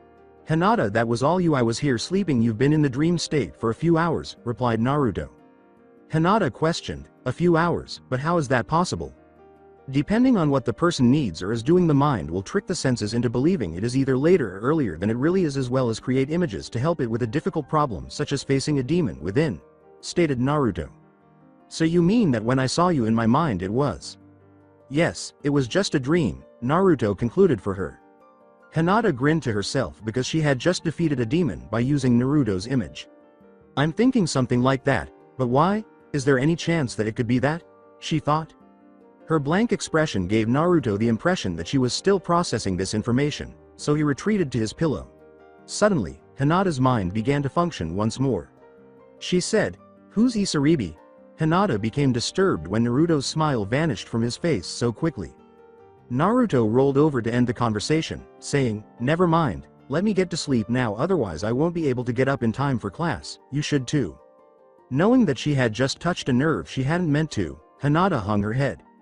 She muttered, "Sorry," before heading out. "So am I thought," as Naruto silently shed a tear and fell asleep shortly after. "Naruto, you and Isaribi get out of here, I'll hold them off as best I can," replied Jiraiya. Naruto replied, "No, I won't abandon you. Naruto, don't argue, do it," he said, but a bright flash of light interrupted him, and he heard a loud scream. His voice was, "Isaribi." Naruto sprang to his feet, his body drenched in cold sweat, his mouth parched, and still trembling from the recent dream, only to realize that he was still in his room. As he showered and dressed, he sighed as he noticed that the sun was just beginning to rise over the horizon outside the window. "I apologize, Isaribi," he thought as he sat back on the side of his bed. Lady Hyuga then came in after hearing a knock on his door. With a worried expression on her face, she said, "Oh good, you're dressed. Breakfast is, Naruto?" She entered and took a seat beside him on the bed. "Naruto," she repeated. As if mesmerized by the rising sun, Naruto gazed out the window until a memory flashed back to him, causing a tiny tear to fall from his cheek.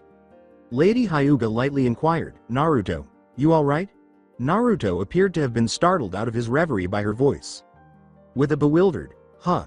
What?" he turned to see Lady Hyuga staring at him with concern. "My apologies, Lady Hyuga. I must have been daydreaming."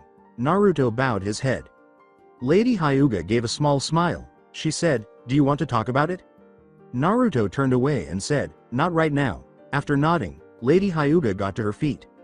"Well, breakfast is ready, so unless you want to go to the Academy hungry, I'd suggest you move your butt," replied Lady Hyuga.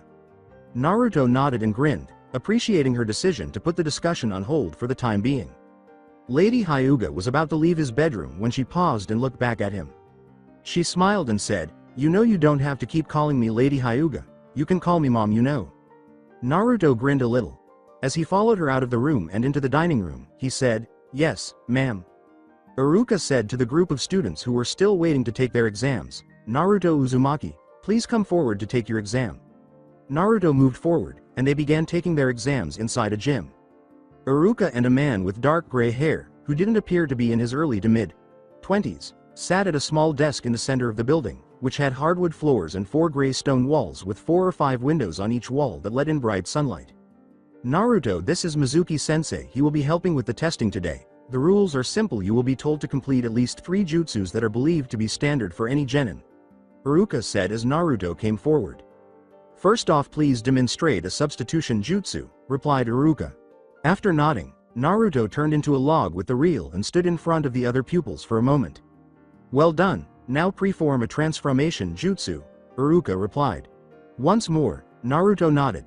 He uttered the words, "transform," while he was enveloped in a cloud of smoke, transformed into an exact replica of Iruka, and then changed again while inhaling more smoke. "Excellent, Naruto. Now for your final test, please preform a standard clone jutsu," Iruka said. After nodding, Naruto made a single-handed gesture. He uttered the words, "Shadow Clone Jutsu," as 3 clones of himself materialized in a thick cloud of smoke behind him. "Failed," Iruka declared as the clones scattered. Mizuki appeared upset, while Naruto stared at him in awe. "But Iruka, he created 3 shadow clones, that's well and beyond any genin level jutsu," Mizuki replied. "I did not tell him to produce a shadow clone, I told him to produce a standard clone, and therefore he fails," Iruka replied. Naruto began to blurt out a series of hand signals, saying, "Hold on, I thought you said a clone jutsu. I didn't hear you say a standard clone jutsu. He uttered the words, clone jutsu, as the three of them glowed into being. I'm sorry Naruto, but I can only let you have one try. You fail, Iruka replied. As Iruka started calling out the names of the other classes, Naruto sighed and hung his head.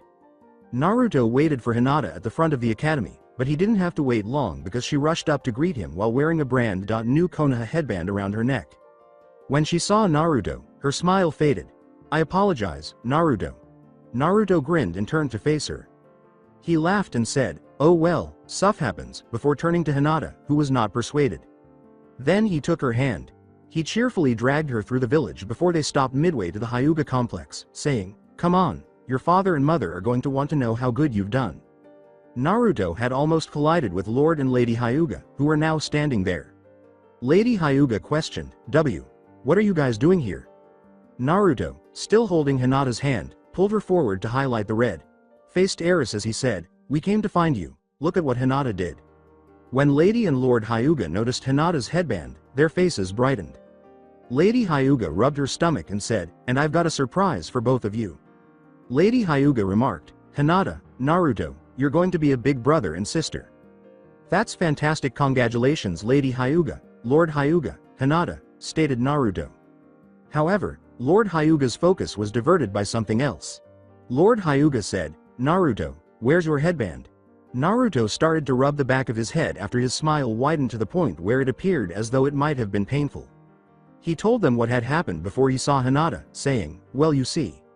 Naruto continued to rub the back of his head while grinning like a Cheshire cat, saying, so, that's why I don't have my headband.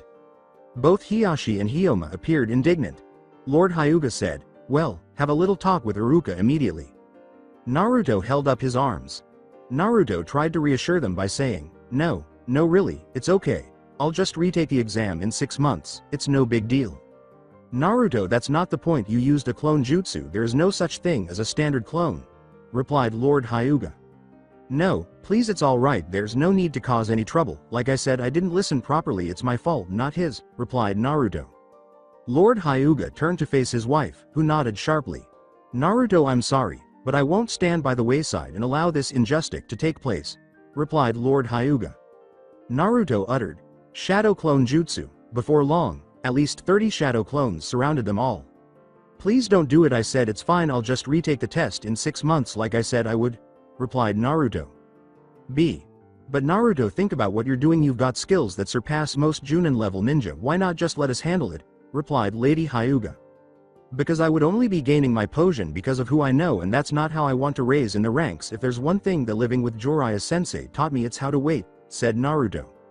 Lord Hyuga gave a nod. Lord Hyuga remarked, if that is your choice, then we will respect it, as Lady Hyuga opened her mouth to object but then shut it. Naruto said, thank you, Lord and Lady Hyuga. However, Lord Hyuga stated, there is one condition though. The peak of Naruto's interest with courtesy, he inquired, what is it?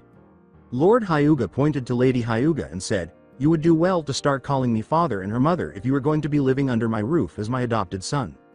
Naruto grinned and said, yes, Lord Hy.oop, I mean father, finding the word amusing.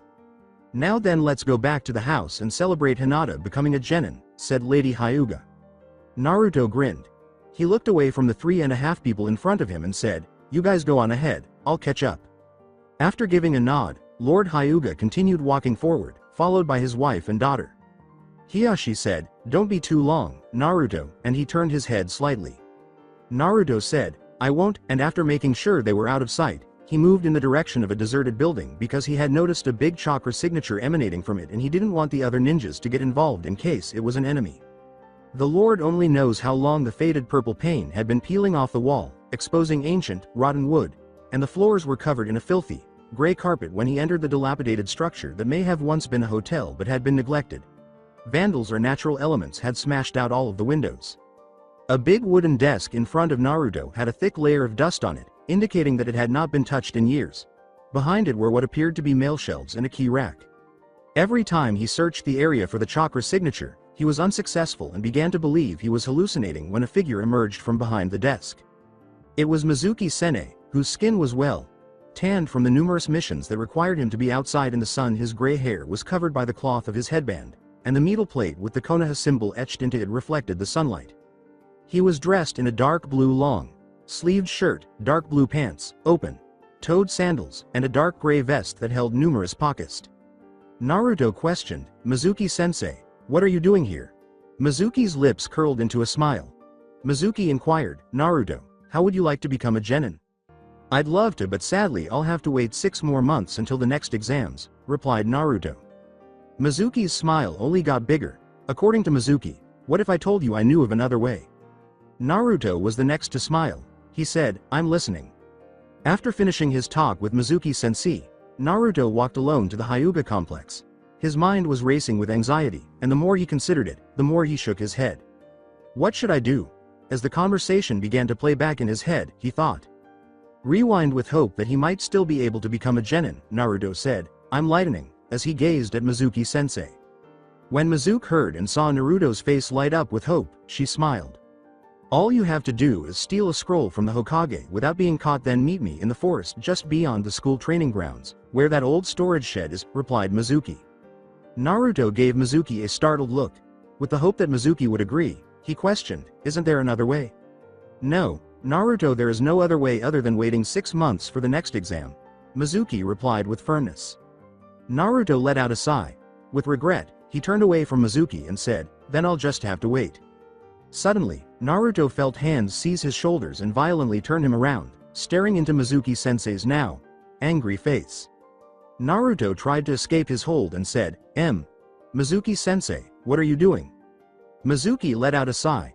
With a slightly wounded expression on his face, Mizuki said, "Naruto, I tried to be friendly and ask you to do this, but now I'm afraid I'll have to force my hand."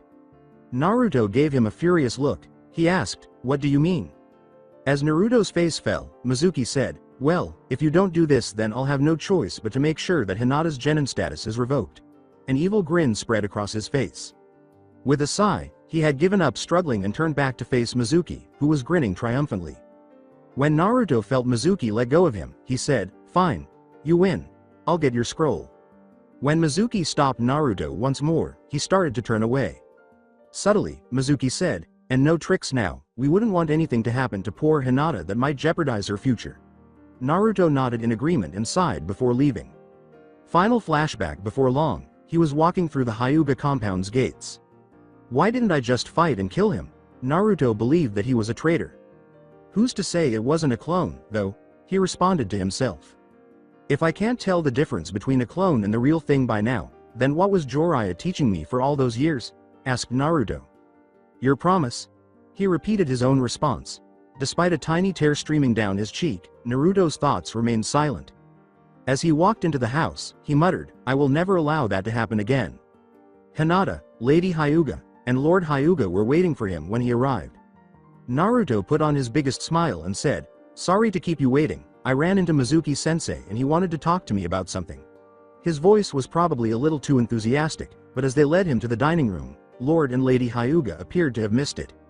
There was bread and a big bowl of steaming miso soup for dinner, and Lord Hyuga wrapped his glass to get everyone's attention. As everyone in the room applauded and shouted their congratulations to Hinata, Lord Hyuga proudly said, Today I would like to congratulate my daughter on becoming a genin. Naruto grinned even more as he joined in the congratulations. He noticed that Hinata's face was as red as a tomato, but it was filled with worry or sadness rather than pride or joy. He could tell that reading people had never been one of his strong points. After finishing their meal, they started to go to bed, but Naruto stopped and started to walk down the hallway. With timidity, Hinata asked, Naruto, you alright? Naruto smiled before turning to look at her. Of course Hinata, why wouldn't I? He replied. Hinata said, You're lying, Naruto. Naruto gave her a perplexed look. He inquired, What do you mean? Hinata crossed her arms across her chest and remarked, Naruto, I can usually tell when something is bothering someone and something is definitely bothering you. The man rubbed the back of his head and said, Nah, I'm fine. Really? After giving him a suspicious look, Hinata shook her head and started to leave, but she paused and looked back. She went down the hallway after saying, You know Naruto, if there's anything bothering you, you can always tell me. Naruto's smile vanished as he turned around and made his way back to his room, where he locked the door after entering. He then proceeded to his closet and took out a black shirt, black pants, and a mask. He then changed his outfit to these items.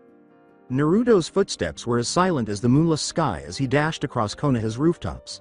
He soon arrived at the Hokage's tower, climbing the side of the red brick structure before slipping silently through an open window. Fortunately, the Hokage seemed to have left early when Naruto arrived at his office. He quickly made a series of hand signals. Chakra Revelation Jutsu, he muttered as he performed another series of hand signals and checked the room for anything unusual. He whistled, Chakra Cloaking Jutsu, and as he did, the room burst into a vivid blue glow, with lines of chakra emerging in intricate patterns resembling a spider's web. Seeing that the desk was the only object not covered by the chakra web, Naruto had a very astute idea. He carefully walked over to the desk, being cautious not to break the chakra flowing on the floor. He opened each drawer in turn until he discovered one with a sizable scroll inside. The drawer was lined with tags that would activate if the scroll was taken out. After performing another series of hand signals, Naruto produced a rock. Weight Transfer Jutsu, he muttered as he swiftly swapped out the scroll for the now blue glowing rock, shut the drawer, and leapt out the window, leaving everything exactly as he had left it, save for the one scroll. Mizuki grinned as he saw Naruto enter the Hokage's building. His smile only got bigger when he emerged from the building a short while later carrying a big scroll. He then began to run down the street he was on until he reached a little house. He dashed in and rushed in. Mizuki, breathing heavily, said, Lord Hokage, I just saw Naruto. He was carrying the forbidden scroll. The Hokage gave Mizuki a startled look. Are you certain? He asked hard. Mizuki nodded. His expression was solemn, but he was secretly grinning because everything was going as planned. The Hokage let out a sigh. Very well, go out and search for him. I'll assemble the rest of the Junin and Shunin in the village to aid in the search, the Hokage replied. Mizuki bowed respectfully and said, Yes, Lord Hokage, before vanishing in a cloud of smoke. Why would you do something like this, Naruto? Although he had left early this morning to conduct some research in another village, the Hokage found himself wishing Jiraiya was still present. Naruto ran through the area until he reached the forest beyond it, where he was now hopping from tree branch to tree branch. He had made his way through the village rooftops until he reached the academy training grounds. He leapt down and leaned the scroll against the wall before he saw the shed Mizuki had told him about. He then assumed the lotus position and waited for Mizuki to finally appear. Thinking about how Naruto would appear at dinner tonight, Hinata gazed out her window. As she gazed up at the starry, moonless sky, she thought, something was bothering him, I just know it. Her bedroom provided her with an ideal view of the village, and then she saw someone running across the rooftops. Before she saw the big scroll he was carrying, she thought they were just Anbu on a mission, so she ignored him or her at first. Then, she activated her Byakugan and saw the cloth mask. Made her wonder, why is Naruto out at this hour of the night with a scroll? As she leapt out of her window and followed him, she thought. The seven tails appeared in Hinata's head and said, Be careful, kitten, there's something wrong with the air tonight. As Hinata was soon jumping from roof to roof and pursuing Naruto just a few yards ahead, I will Nanabi through her. Following him, she ventured into the woods outside the academy training grounds. Why is Naruto out here all the way? As he stopped in front of a dilapidated, rusty storage shed, she pondered. Something hit the ground with a slight thud, and Naruto turned to see where it was coming from, expecting to see Mizuki, but instead he was taken aback to see Hinata strolling through the trees. Through a hushed voice, he questioned, Hinata, what are you doing here? She crossed her arms and said, Naruto, I believe the question is, what are you doing here? Naruto took off his mask with a sigh. The reason I'm here is none of your business, but you shouldn't be here now, please leave, replied Naruto. I'm not going anywhere until you explain what you're doing here with that scroll, said Hinata with firmness. When Naruto heard another slight rustling sound, he sighed and wished she wouldn't be so obstinate and simply go. Subsequently, Mizuki emerged in front of them grinning. Hinata questioned, Mizuki-sensei, what are you doing here? Mizuki smiled and said, Hinata, I'm here to apprehend this demon. Demon? Hinata asked, a little alarmed that he was talking about her. When Mizuki Hinata heard the words, yes, the demon standing behind you, she turned abruptly in terror and saw Naruto standing behind her. What demon? Hinata asked, feeling a nagging feeling in the back of her mind that something was wrong. Why I'm talking about the... A voice said, no, Mizuki, and as Iruka emerged from the tree, there was a rustle of leaves. It's prohibited, Iruka declared. Suddenly, a crazy smile curved Mizuki's face. I don't care. Naruto, didn't you ever wonder why everyone treated you like trash, why the Hokage made one of the Sannin take you away for 10 years? Replied Mizuki.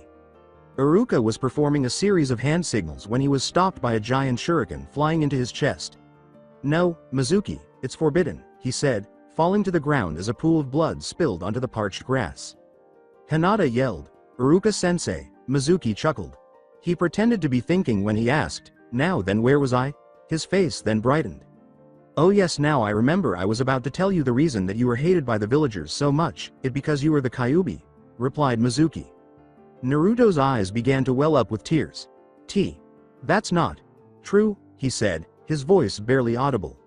Oh but it is. You see, Naruto, the Kyuubi was never really killed, it was just a cover-up. No, the Kyuubi was sealed inside a baby boy, you to be specific, so you see. You are the Kyuubi, Mizuki laughed. As his mind processed the information, Naruto's body appeared to shut down.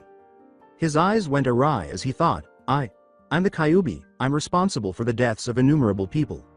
No, it's not true, it can't be true, Naruto is not the Kyuubi, replied Hinata. Mizuki chuckled even harder. Oh but he is, my dear young lady. Now then, I was going to have him join me as I took the scroll on my way to the village hidden in the rain, but I think I'll just kill you instead, then you will confirm my story. I will become a great hero in the village for finally ridding it of the Kyuubi once and for all, replied Mizuki.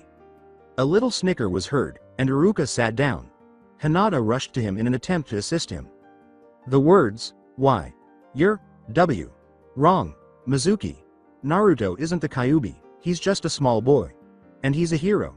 Caused Iruka to collapse to his knees, while Hinata continued to try to prop him up so he could sit. Mizuki drew a kunai from a holster on his right leg while he was laughing and looking at Naruto, who was still in shock. Mizuki grinned as he let the kunai fly in their direction, saying, well, it looks like the Kyuubi will have two victims.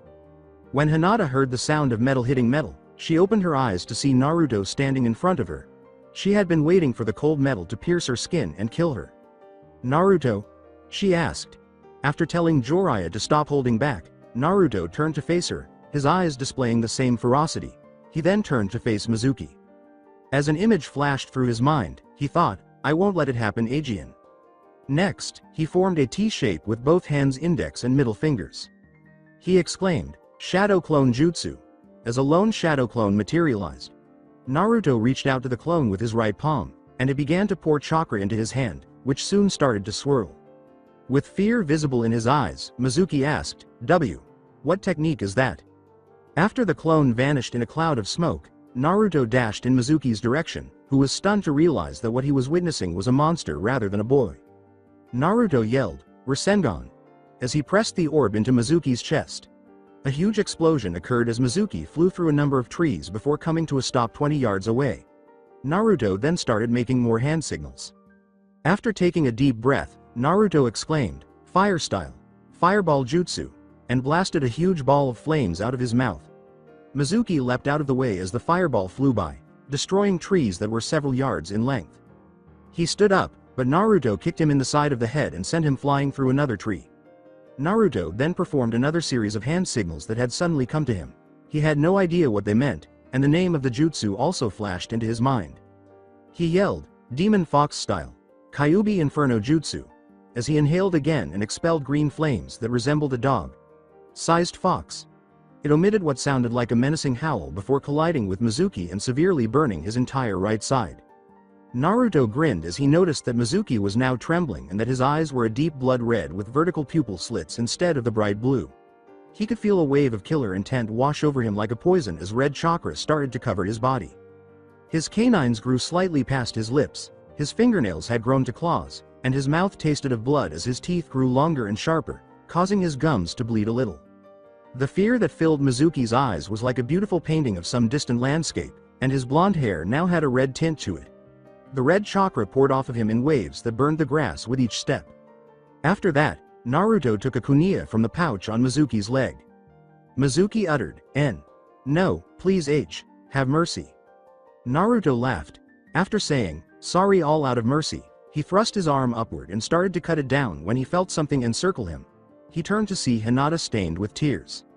Please stop, Naruto, she begged. Naruto snarled.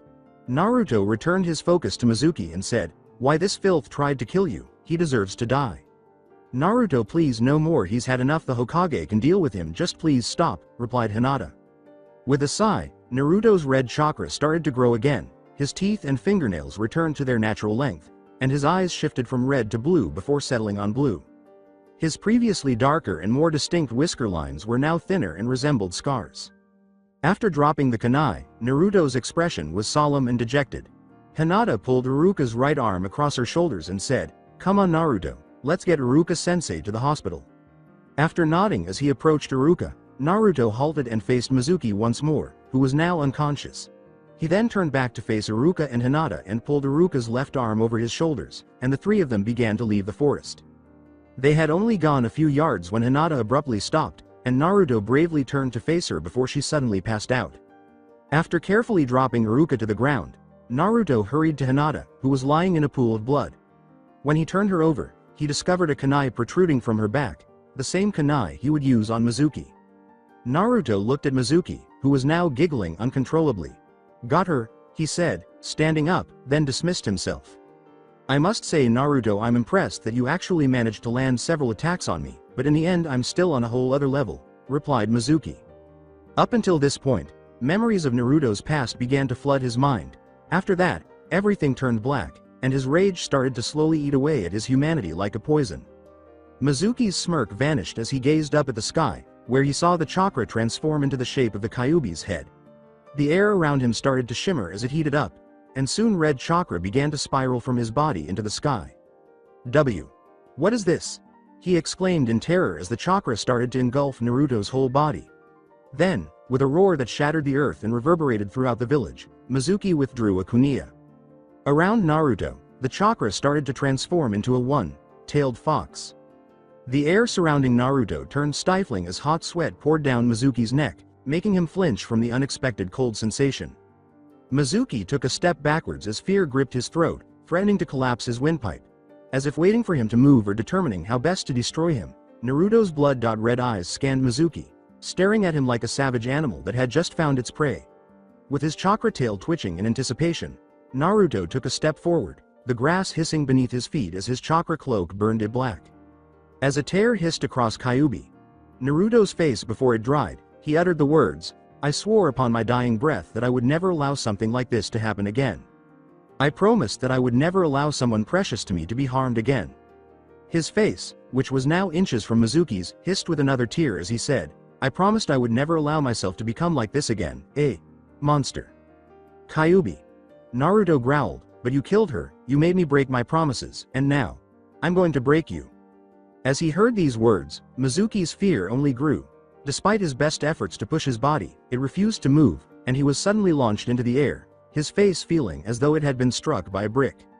Then he felt a similar blow to his back, which sent him flying straight up into the air. When he looked up, he saw Naruto falling toward him from above.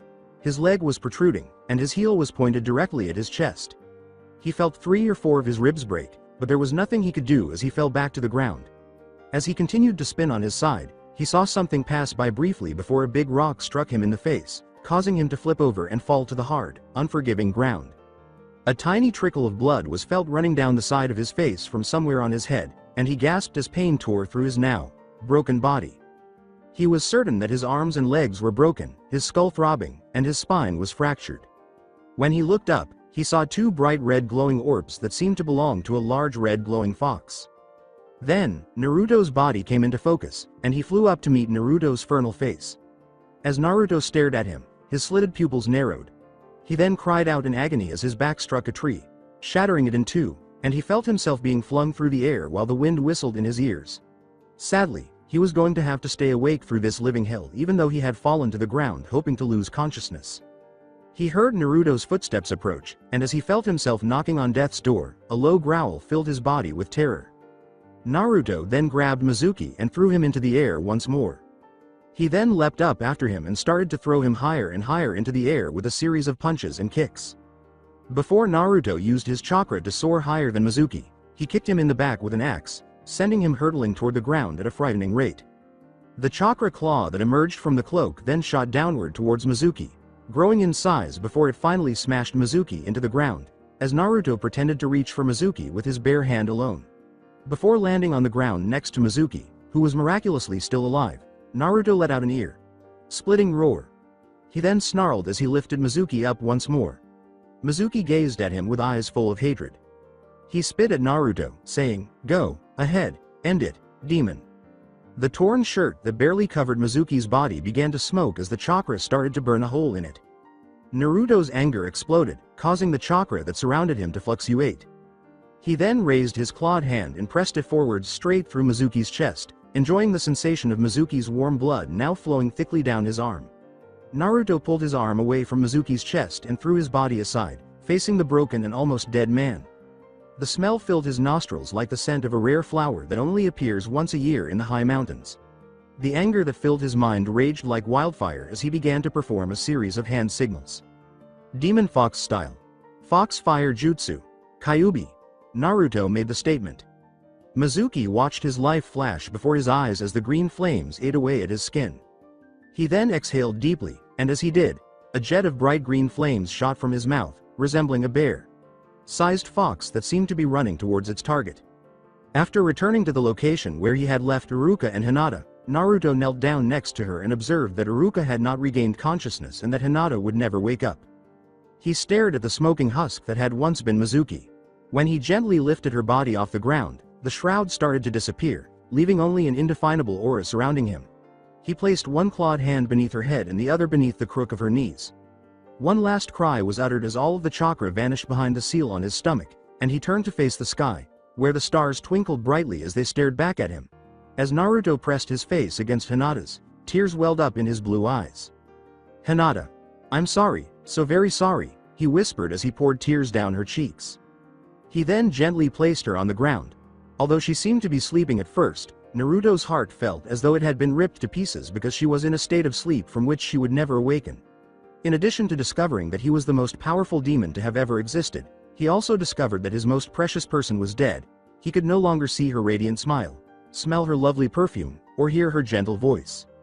Inside his head, a voice said, "There is a way." A beat skipped in Naruto's heart. "You're the Kyuubi?" he believed. The deep, menacing voice in his head said, "Yes, human, I am the Kyuubi, and if you listen carefully you might be able to save your mate." How? Naruto thought. Images flashed through Naruto's mind, and he performed a series of hand signals he had never seen before. He then put his hand to her chest, blushing a little at what he felt beneath her coat. Hinata's body started to glow bright blue, and she took a deep breath as his hands felt like they were burning. When Hinata made eye contact with him, Naruto turned his head away. She sat up immediately and started coughing. Naruto grinned as what could only be described as pure joy filled his heart, but that joy quickly turned to sadness. Naruto?" she asked, staring at him as though she were dreaming, and then everything returned to her. She looked around and saw that Iruka-sensei was leaning against a tree, and that almost half of the forest had been destroyed. When she activated her Byakugan, she asked, "Where's Mizuki-sensei?" "He's dead," Naruto declared as he approached Iruka and pulled him over his shoulders in a firefighter's fashion, with his lower body and stomach draped over one shoulder and his head and torso draped over the other. Naruto continued to avoid Hinata as he said, "Let's get him to the hospital before he dies." They returned to the academy training grounds, Hinata now holding the scroll Naruto had stolen. They had barely left the forest when they were surrounded by nearly all of the village's Junin and Chunin. The Hokage, who emerged from behind two Junin, said, "Naruto, give us the scroll." As a Junin approached Hinata to pick it up, Naruto nodded in her direction before vanishing in a cloud of smoke. Then, as his eyes opened, Naruto let out a low moan and lowered Iruki to the ground. He only managed to utter, "Naruto, innocent, Mizuki, blame," before he passed out once more. After ordering two Chunin to transport Iruka to the hospital, the Hokage gave 3 Junin orders to look for Mizuki in the forest. Naruto pulled out a small scroll and said, "That won't be necessary, Lord Hokage." He then sent some of his chakra into the scroll, causing it to unravel. A puff of some was released from it, and a small jar filled with ashes appeared on the ground. The Hokage nodded, then reached into his pocket, took out a headband, and threw it to Naruto. "I've already collected him," Naruto said, stepping back to let the Junin take the jar. It was an official Konoha ninja headband, which Naruto discovered when he caught it. Naruto retorted, but sir, I didn't graduate." The Hokage grinned. Before he and the ninja army vanished in a thick cloud of smoke, the Hokage declared, "Naruto being a ninja is more than just passing a test, It's about taking every responsibility that the mission presents as well as making sure that those who depend upon you are safe. You Naruto who put others before yourself deserve this headband. Hinata looked at Naruto with concern, and he nodded toward the village. She nodded and followed, understanding that it would be best to keep quiet for the time being. Naruto pocketed the headband, the dejected expression still etched on his face. As Naruto woke up to the sound of birdsong outside his window, a series of pictures from the previous night flashed through his mind like a miniature slideshow, each one depicting everything he had done to Mizuki. He tried to block out the images by pressing his hands to his face, but they kept coming back to him. He looked out the window next to his wardrobe, where the sky had turned blood red and the sun was just beginning to rise. As he gazed out the window at what would be another perfect summer's day, he thought, looks like that old wives' tale is true after all. He went to his closet and took out his clothes, which included a dark blue pair of pants and a black shirt. Once he was dressed, he looked at his reflection in the transparent glass window. With a sigh, he saw another image in his head that wasn't from the previous evening. He moved through the hallway until he stopped in front of a brown door. He knocked 3 times. "Come in," was the voice of Hiyashi. When Naruto pushed the door open and entered, Hiyashi looked up, his face displaying worry as he gazed at his adopted son's dejected expression. He said, "Naruto, is something wrong?" as Naruto sat down and surveyed the space. It was a straightforward study with gray painted walls, hardwood floors, and a big wooden desk in the middle of the space. To his right of the desk were 2 sizable bookcases containing a variety of books. With a glance at the ground, Naruto said, "Yes, father, I have a request to make." "What is it?" Hiyashi inquired. "Disown me," was Naruto's solemn statement. "For what? Why on earth would I want to disown you? You've done nothing wrong," replied Hiyashi. As the tears started to well up in his eyes, Naruto pleaded with his father, "Please don't act like you don't know. Like you don't know what I contain." Hiyashi looked at Naruto sympathetically. His tone was sage as he asked, "How did you find out?" Naruto said, "Mizuki-sensei told me last night when I stole the scroll," even though he was aware that Hiyashi had already been informed by the Hokage of Mizuki's crime and subsequent fate. With a sigh, Hiyashi folded his hands in front of his face and leaned on his desk.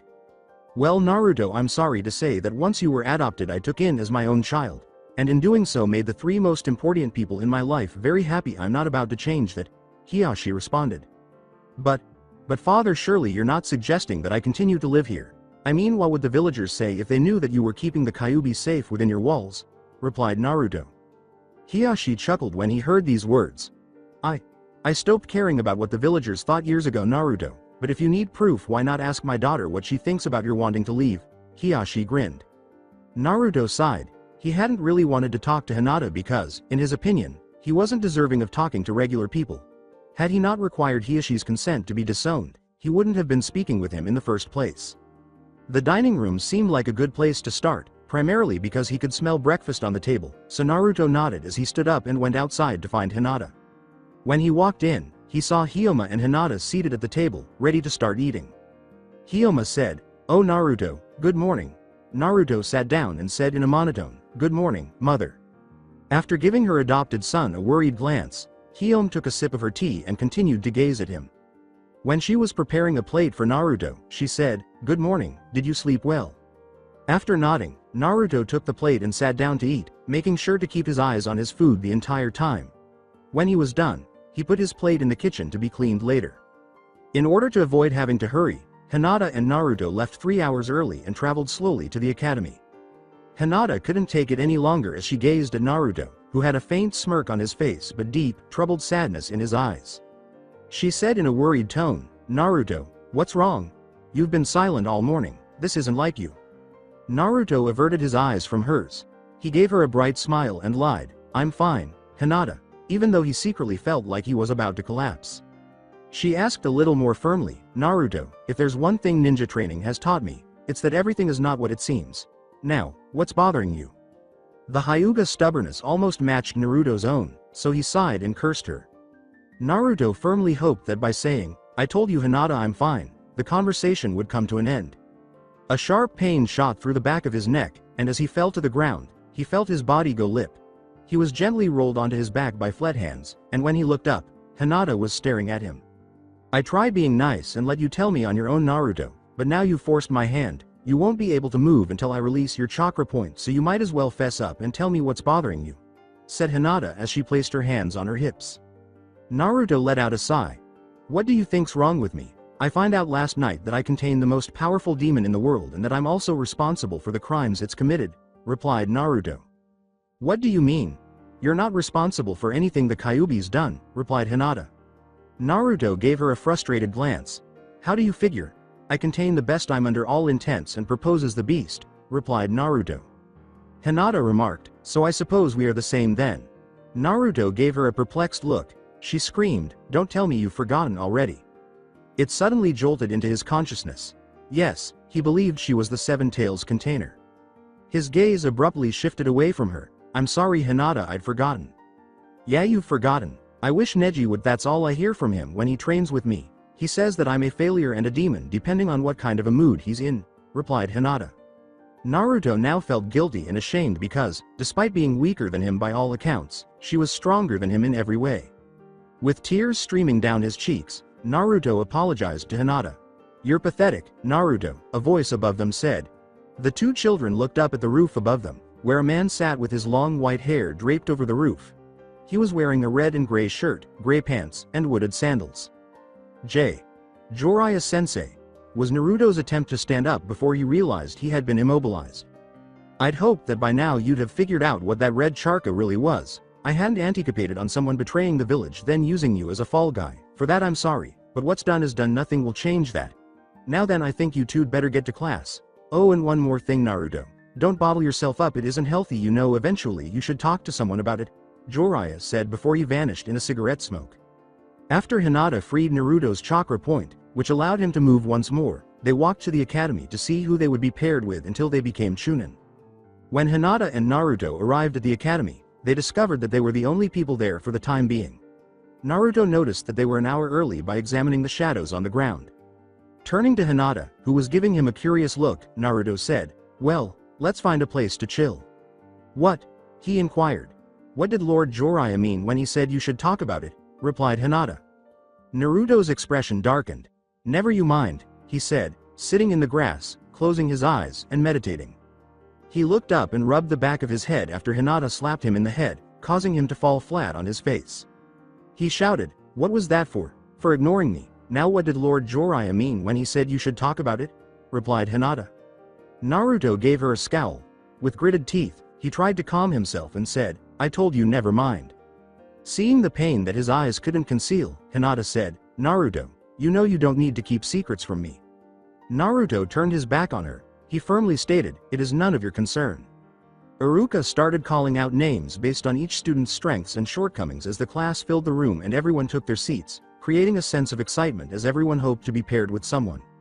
Team 7 will consist of Naruto Uzumaki, Sasuke Uchiha, and Ino Yamanaka, stated Iruka. When Sasuke was informed that Naruto would be paired with him, he gave him a glare, but when Naruto learned that he would also be paired with Ino, his expression quickly changed to one of horror. Naruto sighed, wishing he had been excluded, but fate seems to have a cruel sense of humor. Kiba Inuzuka, Shino Aburami, and Sakura Haruno will make up Team 8. Sakura groaned, no, I'm stuck with Dog Breath and Bug Boy. Shikamaru Nara, Shoji Akamichi, and Hinata Hyuga will make up Team 10. Hinata let out a sigh. She thought, I was hoping to be paired with Naruto. A little while later, the lunch bell rang, and Iruka said, okay everyone, you will meet your Junin sensei after lunch.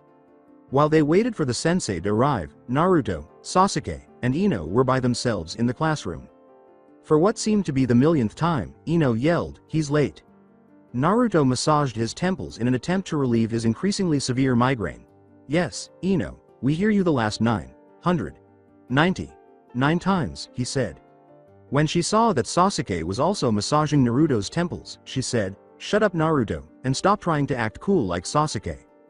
Oi Sasuke, I think we've finally found something we both agree on, replied Naruto. Sasuke grunted. With her arms folded, Ino questioned, oh and what would that be? You're annoying, Sasuke said icily. For a moment, Ino appeared to have shifted to marble. That's why Sasuke is always a kidder, Ino said, laughing a bit too loudly. The door suddenly opened, revealing a man in a blue shirt and pants, wearing a green vest. His silver hair seemed to defy gravity as it stuck straight up, and his Konoha headband covered his left eye. Well, first impressions are the most important thing when meeting someone, and right now I don't like you, replied the Junin. He disappeared in a cloud of smoke, saying, now then, I've never really been one for staying inside a room, so let's head to the roof of the academy, shall we? Naruto turned to face Ino and Sasuke, who were both staring at him. What? He inquired. Ino said, can you do that? Naruto and the other two stood up and said, Jiraiya-sensei only taught me fighting techniques and chakra control. They then ascended multiple flights of stairs before reaching the roof. Their Junin-sensei was standing on it. He was reading Icha Paradise when he said, about time you guys showed up. As she fanned herself, Ino sat on the rooftop and said, hey, we can't disappear in a puff of smoke like you can, sensei, so cut us some slack. Alright, now that you're here I want to know more about you. Tell me your name, likes, dislikes, dreams, hobbies? The Junin replied. Maybe you could give us an example, sensei, replied Ino. The Junin let out a sigh. Alright, my name is Kakashi Hitaki. I like a few things and dislike many. I have many hobbies. As for my dreams, I don't really have any, replied Kakashi. That's helpful. All we knew about him was that his name was Ino.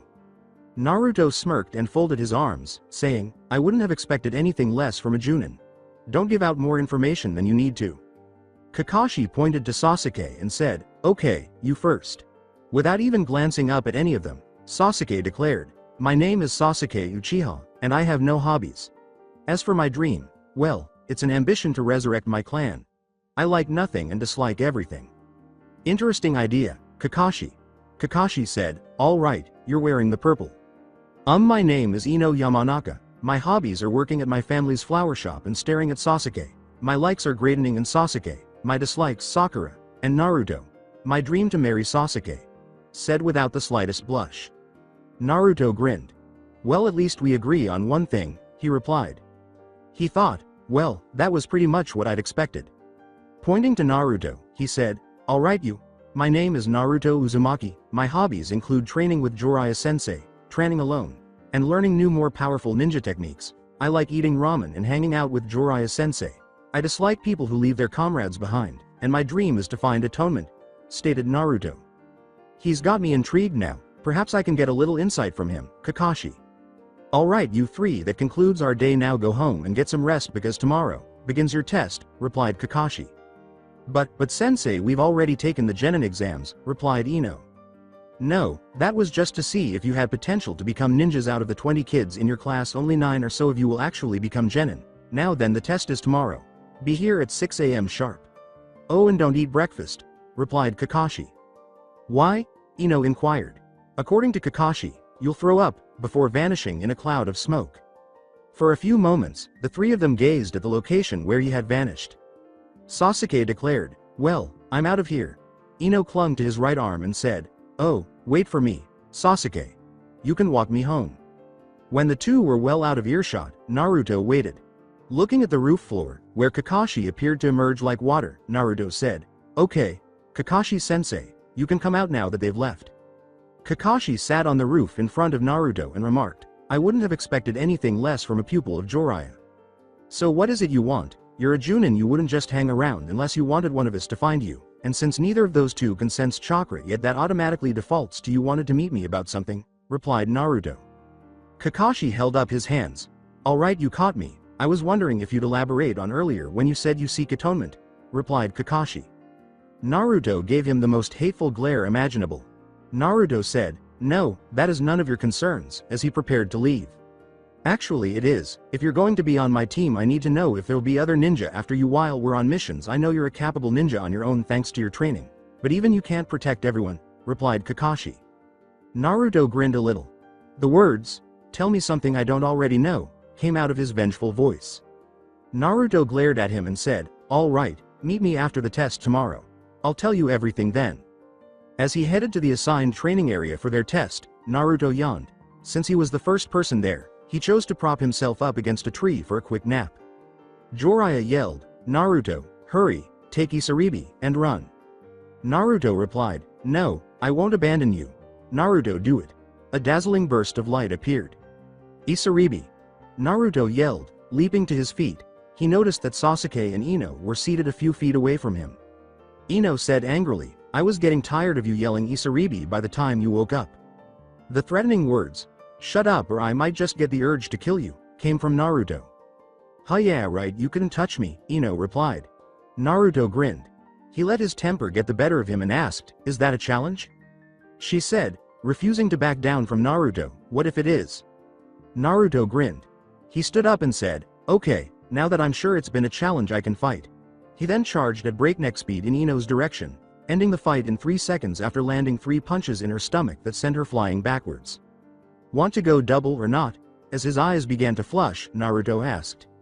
Ino retreated as she began to feel afraid. What is he? She thought, I never saw him coming. From the tree lines, Kakashi's voice said, okay, that's enough. Then he leapt from the tree against which Naruto had been sleeping once more. Kakashi turned into the forest and said, okay, you 3 follow me. The 3 followed him without any problems. They soon arrived at a massive obelisk stone that had been engraved with the names of millions of distinct ninjas. Kakashi-sensei, what are you? Ino inquired.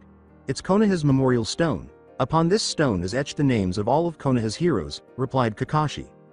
With great enthusiasm, Ino said, oh, could I get my name put on the stone?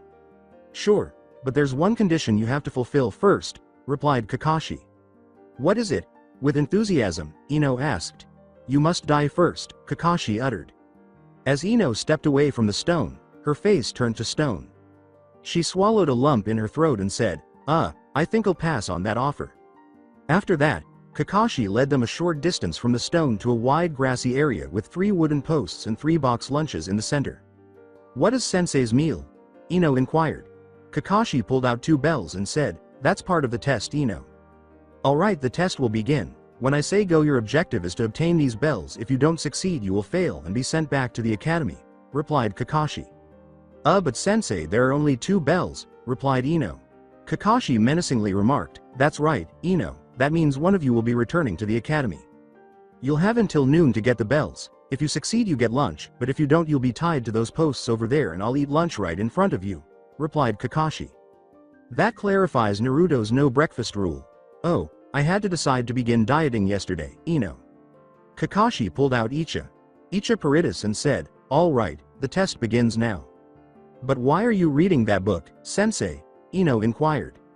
Without taking his eyes off the book, Kakashi remarked, well, obviously to find out what happens in the story. With a sigh, Ino vanished from view. Kakashi looked around.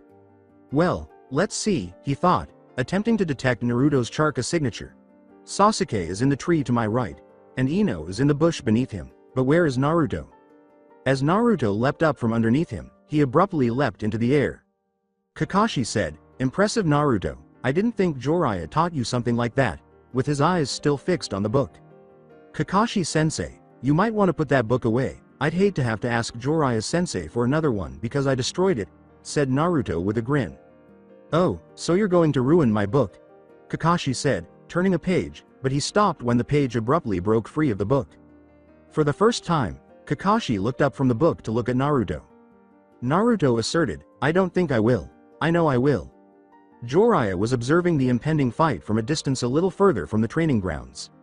My Naruto, you've finally got some of your confidence back since you realized the demon's power won't harm you, but I wonder if you finally left go of that. Jiraiya was thinking to himself. Knowing that he had gotten under his sensei's skin by ripping a page from his book, Naruto smirked as he leapt into the air to avoid a spray of kunai that was headed his way. He made a series of hand gestures. Earth style, Earth Dragon Jutsu, he said as a huge, rock dot and dirt-based creature resembling a dragon leapt from the ground toward Kakashi, who sidestepped it. Well done, Kakashi-sensei, I didn't think you had time to dodge, replied Naruto. Have you finished playing? In a firm tone, Kakashi inquired. Naruto let out a sigh. I suppose, he said, getting into a combat position. As Ino watched the events play out in front of her, she thought, Naruto is a fool. He will never be a Junin-level ninja like Kakashi-sensei. Only someone like Sasuke could do something like that. When Sasuke saw Naruto perform the Earth Dragon Jutsu and discovered that Naruto was playing with Kakashi, he said, I must find out where he got his power. Do you really think you'll win, Naruto, before we begin? Kakashi inquired. Naruto let out a sigh. Naruto ran at Kakashi and said, no, not really, but I'm only playing for time. He then round house kicked for his head. but Kakashi ducked the blow and tried to trip Naruto with a sweeping kick after he leapt into the air off his foot that was still on the ground. After landing just a short distance from where he had been, he started making a series of hand signals. Naruto uttered the words, "Fire style.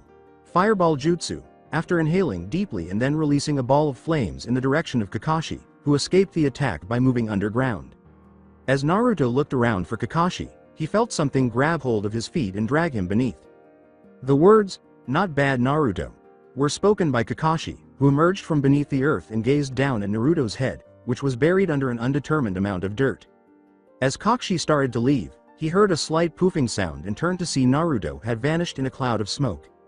"Ninja basic number 1. Look underneath the underneath," he said. Naruto appeared out of nowhere and kneed Kakashi in the chest, sending him flying into one of the wooden posts. "I know Jiraiya-sensei drilled that one into my head," Naruto said, grinning before vanishing beneath the earth. Ino watched in awe as Naruto and Kakashi engaged in a full-on duel as though they were equals.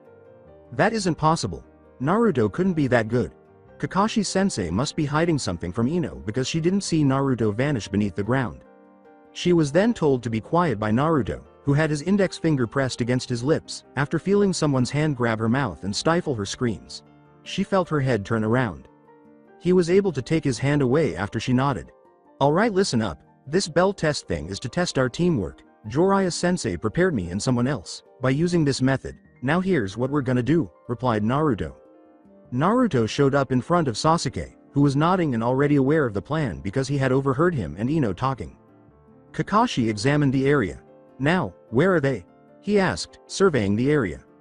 "Fire style. Jutsu with phoenix flowers." As a hail of fireballs sped in Kakashi's direction, Sasuke uttered those words. Jumping out of the way, Kakashi landed directly behind Sasuke. Naruto uttered the words, "Wind style. Razor wind jutsu," as the air surrounding Kakashi began to cut away everything in the vicinity, and Kakashi transformed into a massive tree branch. "That's a great idea, Naruto. There's Naruto and Sasuke, but where's?" he said, losing his train of thought as he entered a dreamlike state. He then approached Naruto and Sasuke. According to Kakashi, mind transfer jutsu complete.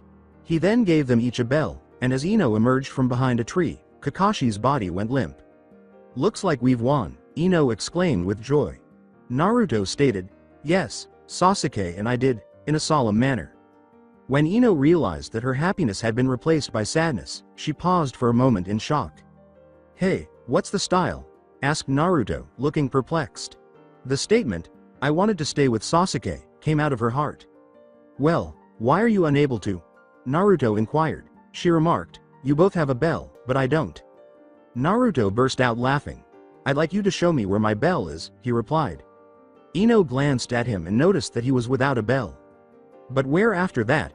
she inquired as she heard a jingling sound and discovered the bell she believed she had given Naruto in her kunai pouch. But you." The words, "can't have had it," were spoken by Naruto.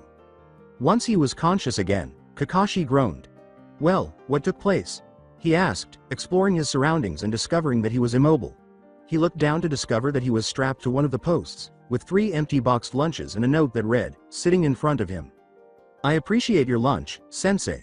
With a sly smile, Kakashi glanced up to see Naruto standing before him. He remarked, "Took you long enough to wake up. Why are you still in this place?" Kakashi inquired.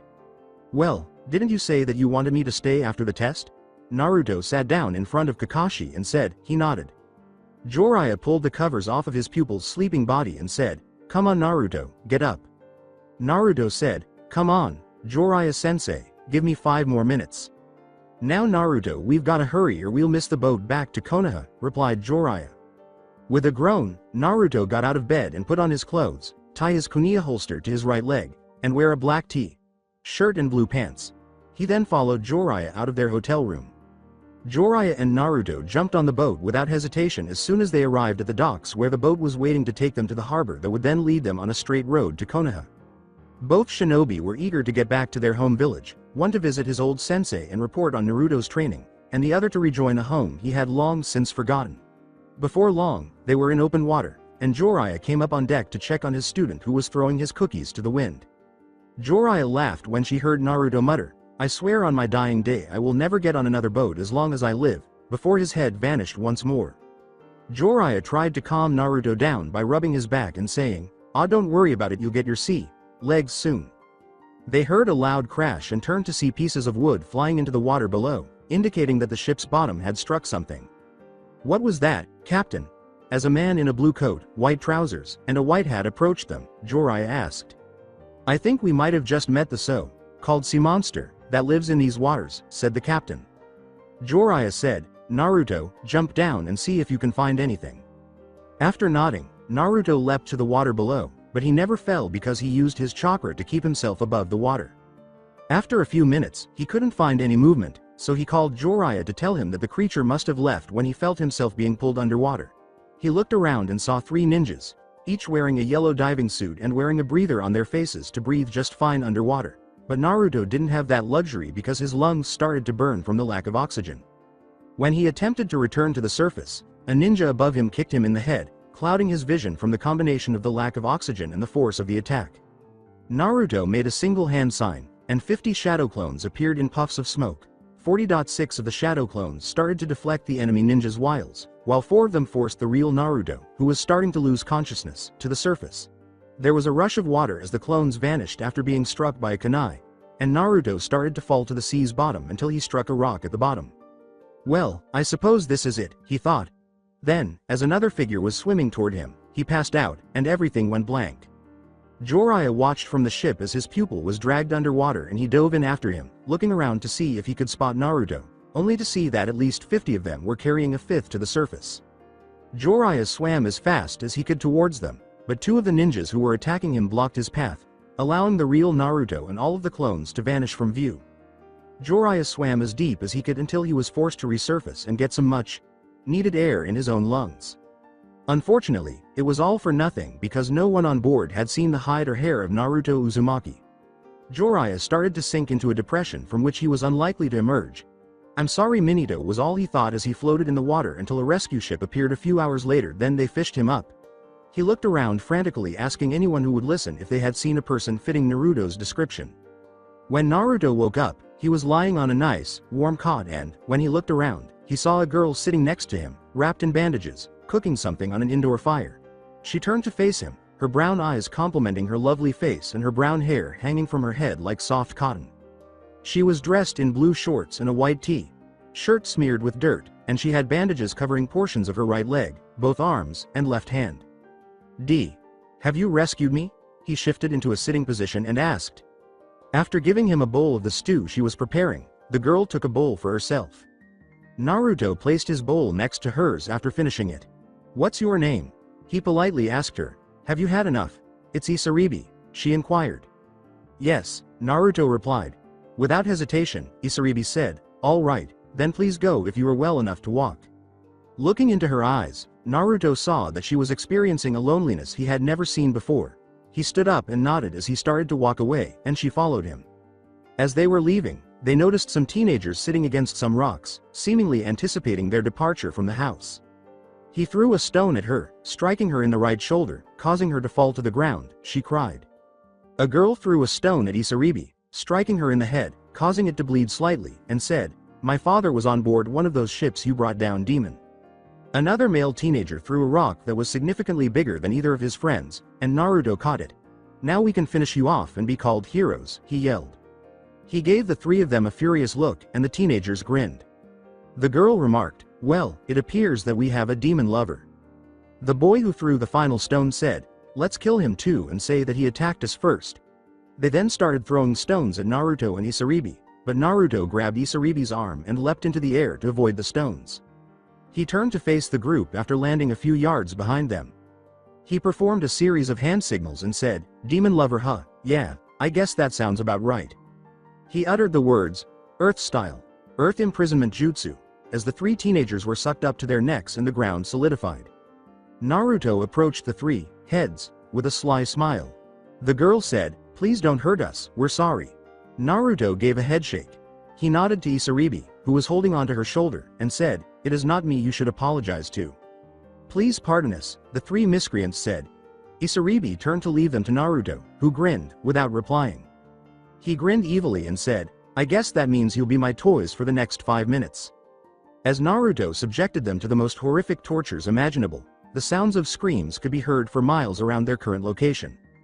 Jiraiya frantically searched every town that surrounded the village for any sign of Naruto, but sadly, he was unable to locate even a hair from one of Naruto's eyebrows. With his soul crushed and his will to live waning, he set out for the closest bar in the hopes of drowning his sorrows, but he stopped as he was ready to go inside. A voice called out, "Jiraiya," and he turned to see it was. After following Isaribi through the countryside, Naruto arrived at a small village. "You should be able to find someone who'll take you back to this fire country you're from," Isaribi replied. Naruto looked in her direction. He said, "Thank you," while bowing his head respectfully. "Whatever," she said, a little flushed. She reasoned that no one had ever shown me such kindness before. Naruto grinned. Despite his fear of rejection, he timidly asked, would you like to come with me?" To his astonishment, she did smile. "Yes," she replied, "I'll accompany you." Naruto had constantly scolded her about how amazing this Jiraiya was, so she reasoned that perhaps she would know how to help. As they left town, Isaribi began to suspect that this might have been a bad idea because everyone around her was giving her death glares. Isaribi said, Naruto, perhaps we should try another town." When Naruto saw the death glares, he smiled kindly at Isaribi. "Don't worry, Isaribi, they won't harm you as long as I'm here," he replied. Isaribi smiled nervously at him after feeling somewhat reassured by his words. When Naruto shot her a serious expression, she instantly stopped grinning. Naruto pulled out his iconic Cheshire grins and said, "Isaribi, if you're going to smile, make sure it's wide enough for the world to see." Isaribi laughed heartily after realizing what he was doing. Naruto laughed with her when he heard her laugh. He wasn't sure what they were laughing about at first, but they just were, and it felt good for both of them. After they had calmed down, Naruto looked around. After passing a number of stores and bars, he heard the name he had been looking for. "Jiraiya?" a woman's voice asked. Naruto turned to see a woman with the kanji for sucker emblazoned on her green cloak, blue pants, and long blonde pigtails that hung down the middle of her back. Naruto glanced slightly ahead of her and saw a Jiraiya in a depressed state, something he had assumed he would never see. "Oh hi Tsunade," Jiraiya said in a monotone. The woman with the green cloak gave him a worried glance. "Jiraiya, are you okay?" she inquired softly. Tsunade put her hand on Jiraiya's head to check his body temperature, but he appeared tired and appeared to be about to collapse. Naruto, who had appeared behind him, asked, "Hey lady, is he going to be alright?" When Jiraiya heard Naruto's voice, he looked up in shock. He went blind once, twice, and 3 times. Each time, the smile that had formed on his face widened until it was long enough to rival Naruto's. "Naruto, you're alive," he exclaimed, embracing Naruto until his ribs were crushed. I'm glad to see you too, Jiraiya sensei. But if you don't let me go, I'm going to suffocate," he was wheezing. Tsunade gave them both a perplexed look as Jiraiya laughed and let go of his pupil. Tsunade questioned, "Jiraiya, who's the runt?" When Jiraiya said, "Tsunade, this is Naruto Uzumaki, my newest pupil," he suddenly became aware of Isaribi standing a short distance behind Tsunade. Jiraiya teased Naruto by asking, "Hey Naruto, who's the pretty girl?" Tsunade and Jiraiya both laughed when Naruto flushed. With timidity, Isaribi said, I'm Isaribi." As she ducked a playful punch from Tsunade, Jiraiya remarked, "Isaribi, how well, that's a very pretty name for an even prettier girl." Abruptly, a woman in a black kimono ran through the crowd, her brown eyes filled with fear and her black hair hanging just above her shoulders. The woman yelled, Lady Tsunade, until she stopped in front of the group. Her lungs felt like they had shrunk during her run, and she inhaled deeply. "Calm down, Shizune, and tell me what is so important that you'd nearly kill yourself to get to me," replied Tsunade. As soon as she had recovered, Shizune declared, "I've located Orochimaru's current hiding place." Isaribi twitched strangely whenever the name was spoken, but only Naruto appeared to notice it. Tsunade, Jiraiya, and Naruto all gazed at her in disbelief. As soon as the adults began discussing their plans, he approached Isaribi. Naruto asked the less than usual, "Isaribi, you alright?" In a whispery voice, she stated, "Orochimaru is the reason people call me a monster." Naruto said, "You want to talk about it?" "No," Isaribi said, shaking her head. "Fair enough, you can talk about it when you're ready," replied Naruto. Jiraiya said, "Naruto, Isaribi, come here for a moment." With haste, the children returned to the adults. Naruto replied, "Yes, Jiraiya-sensei. I have good news for the both of you. I've decided to take Isaribi under my wing and to help her with her little problem." Jiraiya grinned. A Christmas tree lights up Isaribi's face. The old sage laughed when she hugged him and said, "Thank you, Lord Jiraiya." Jiraiya told them to follow him, saying, "Okay, that's enough now. We have work to do and only 2 weeks to do it." After 2 weeks, silently, Naruto, Jiraiya, Isaribi, Tsunade, and Shizune made their way through a thick forest that led to the location where Orochimaru was temporarily occupying people. Fearing that they might alert someone of their gifts, they ran soundlessly through the treetops, being careful not to disturb even a single bug. They soon discovered a small mountain that was rumored to be the home of the sea monster that attacked Jiraiya and Naruto's ship. 2 of the rain ninja who had attacked their ship were standing watch as they gazed upon the mountain. After whispering, "Shadow Clone Jutsu," as 2 clones of Naruto materialized in smoke puffs, the group flew toward the mountain and defeated the 2 guards, meeting at the entrance. Jiraiya said, "Okay, Naruto, Isaribi, you're with me. Tsunade, Shizune, you 2 are another team." As the doors opened, everyone nodded. After spending some time exploring the area and realizing it was a maze of hallways and passageways, they concluded it would be simpler to divide into 2 groups in order to cover more ground. Their sandals clapped softly on the stone floor as they opened the doors and saw a long corridor lit by the flames of the numerous touches that covered the stone walls. They soon reached a sizable fork in the tunnels. Jiraiya said, "Isaribi, Naruto, and I will take the right one, you 2 take the left." Tsunade and Shizune nodded and proceeded down the tunnel, while Jiraiya and the others went down the opposite one. Jiraiya was unaffected, but Naruto and Isaribi both jumped at the first flicker of the eerie shadows cast by the torch's flickering flames. Screams and other strange sounds that sounded like dying animals reverberated through the corridor as they soon arrived at a hall of doors. Naruto noticed Isaribi, who appeared ready to pass out from shock or fear, but he wasn't sure which was which. They approached the room with sandaled feet that didn't even shuffle. Jiraiya gestured for them to stay back while he silently prodded a hole through the door and peered inside to find a man wearing a lab coat. When Jiraiya saw the girl being restrained while she was roughly 4 or 5 years old, he became enraged and screamed louder as the doctor took a needle out of a drawer that Jiraiya couldn't see. Then he poured an emerald green liquid into the needle. The man lowered the needle to her bare arm and said, "Now don't worry my dear, this won't hurt a bit." When Jiraiya shoved the door open and it crashed against the wall, the man jumped up and looked at Jiraiya, who was furious. Yurgia's tone was uncannily severe as she said, "Let her go now." After placing the needle on a table next to the operating table, the man turned to Jiraiya and burst out laughing. The man threw a glass cylinder at Jiraiya, engulfing him in black smoke, and said, "Well done, Isaribi. I needed a new test subject." Because he couldn't hear or see anything, Naruto covered his nose. Thinking Jiraiya was in danger, he rushed to Isaribi and the 2 of them entered the lab in time to witness Yurgia's collapse. Naruto exclaimed, "Jiraiya-sensei," as he approached his sensei, coughing violently and inhaling a mouthful of black smoke. When Naruto and Isaribi entered the room, the scientist laughed joyfully. The scientist remarked, "Well done, Isaribi. They'll make excellent subjects." Naruto turned to face Isaribi, who was wearing a white cloth over her face. The final words Naruto uttered before passing out were, "Isaribi." Before long, the hallway they were in led them to a dead end. Tsunade and Shizune moved silently down it, not seeing Orochimaru or anyone else's hair. There was a faint hissing sound as the wall vanished from view after Tsunade pressed her hand against it and pushed a tiny bit of chakra into it. As Shizune followed Tsunade down a cave. Like corridor, the light from the previous hallway began to fade away as they trudged on. "It's unbelievable that I never even felt the gifts of the genjutsu," Shizune thought. They soon found themselves in a state of semi-darkness, with the only source of light coming from a tiny crevice in the wall in front of them. They moved in its direction, their footsteps as light as a leaf on grass. They soon reached the crevice, and when Tsunade peered inside, she saw a bigger cavern with a group of men, a girl who appeared to be around Naruto's age, and a man wearing a white lab coat. As Jiraiya and Naruto were pulled into the room, both of them chained from the neck to the feet, Tsunade's eyes widened.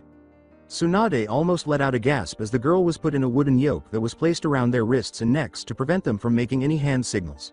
Changed into what seemed to be a fish-like version of herself, with paper. White scales covering her face and dark sea green scales covering her skin and hair. Tsunade's stomach turned to knots when she heard a man's laughter reverberating throughout the cave. It was the person she had been looking for since leaving Konoha. Orochimaru. Upon entering the cavern, a man with white skin and black hair hung from his shoulder blades. His yellow eyes, which had vertically slit pupils, gazed at the Jiraiya that had been captured with amusement. The man in front of him started to wake up from his chemically induced sleep with a low moan, and when he opened his eyes, he saw his old teammate standing in front of him, laughing. Orochimaru inserted his thumbs into the purple robe that acted as a belt for his black pants and white shirt and remarked, well, Jiraiya, you've bumbled up just like usual again. Jiraiya cheekily remarked, and just like you Orochimaru to always gloat before you've achieved victory. The doctor gave him a slap across the face for this. The man said, never speak like that to Lord Orochimaru. Orochimaru chuckled. Now, doctor, we wouldn't want your latest test subject to be too badly bruised before you can begin testing, Orochimaru replied. Naruto heard voices that sounded weird and confused, so he took a deep, slow breath to calm himself before making any noise in case they hadn't noticed he was awake. Then everything that had happened before the strange gas knocked him out came flooding back to him. He realized that he and Jiraiya had been betrayed, and a silent tear fell from his eyes. The voices around him suddenly became very clear. Jiraiya inquired, so how long do you plan to keep using the girl? Orochimaru mockingly remarked, oh, so you're saying you actually suspected that she was going to betray you? With amusement, Jiraiya remarked, yes, I could smell the stick of your tampering a mile away. As he beckoned Isaribi to him, Orochimaru asked in the same light-hearted tone, tampering? Don't you mean improvement? Orochimaru's crazed laughter filled the cave as he declared, she is just the first. I will soon have an army of ninja who will be just as deadly on land or in water. Jiraiya laughed. He yelled, not if I can help it. Now Naruto, as he and Naruto both exploded out of their bonds. Using her as a makeshift shield, Orochimaru laughed and shoved the Isaribi in the direction of Jiraiya and Naruto. Soon after, he descended further into the cavern to a sizable subterranean lake that led to a gap that was barely wide enough for a small boat to enter and exit. Orochimaru boarded one of the docked boats. He slammed into the side of the cavern wall, causing it to crack up the side, only to feel like a rag doll being pulled out. As he stood up, Orochimaru laughed, as though the blow had only been a minor pinch. He stood up and uttered the gloomy words, hello Tsunade.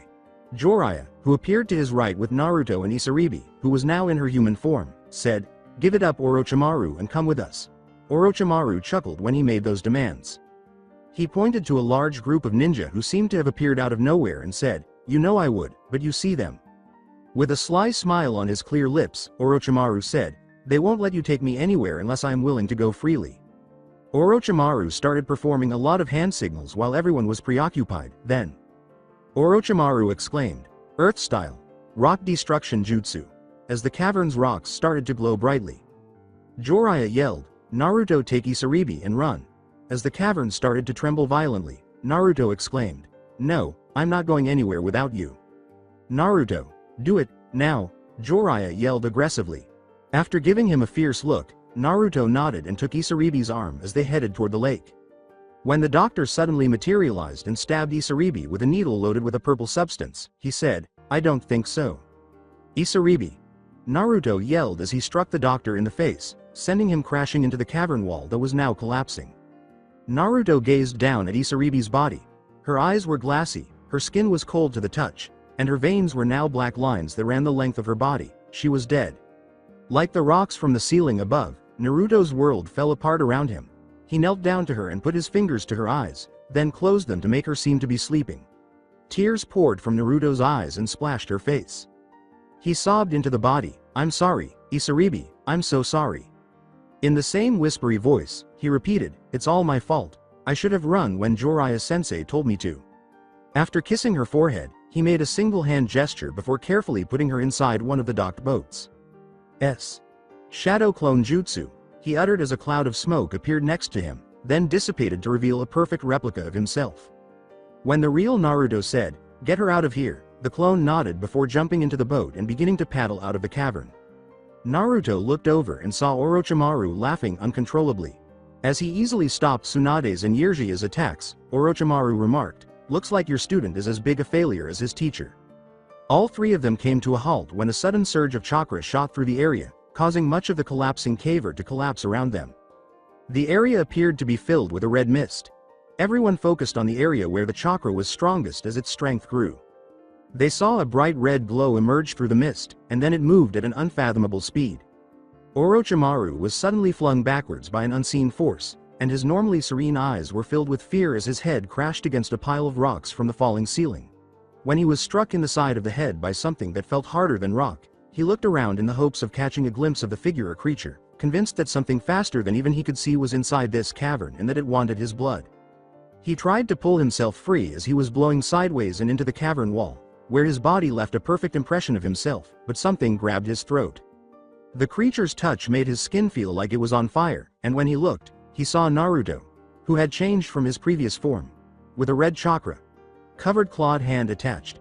His eyes had narrowed and turned blood red with vertically slitted pupils. The whisker marks on his face had thickened and darkened, and a blood-red shroud that had taken the shape of a one-tailed fox now covered his body. With a fierce growl, Naruto declared, I'm gonna kill you." He then stabbed Orochimaru in the head with his clawed hand, but it vanished in a cloud of smoke. Naruto let out a loud roar as the rocks above him fell on top of him. "Naruto!" Jiraiya exclaimed. As Naruto's anger erupted, the rocks that had encased him were vaporized by the Kyuubi's chakra, resulting in a brilliant flash of light. After glancing at the now running ninjas under Orochimaru's control, Naruto charged at them, slicing off one's head as he thrust his arm through another's chest. One man tried to fight him, but his heart was exposed. Naruto slashed his chakra covered claw down from one head, splitting him in half as he was pulled from his chest and then crushed in front of his eyes. Naruto enjoyed the sensation of the warm blood coursing through his arms. Jiraiya, Shizune, and Tsunade trailed him as he chased the men who were running into the halls. As he made his way to the outside world, Naruto left a trail of blood in his wake. Before Naruto and his companions could leave, he had one final ninja wedged against a rock. He was about to kill someone else with his blood-covered claw when he felt a sharp blow to the back of his neck, and he passed out. When Naruto woke up, he was lying in a warm bed in what looked to be a hotel room, covered in bandages. He sat up and massaged his head. He questioned, what happened?" as Jiraiya came into the room. Jiraiya let out a sigh and expressed gratitude to God that Naruto had forgotten nothing. Suddenly, Naruto's expression changed from bewildered to dejected, and his eyes went blank. Then he said in a monotone, "Master Jiraiya, tell me, is Isaribi alright?" Jiraiya sadly said, "I'm sorry, Naruto.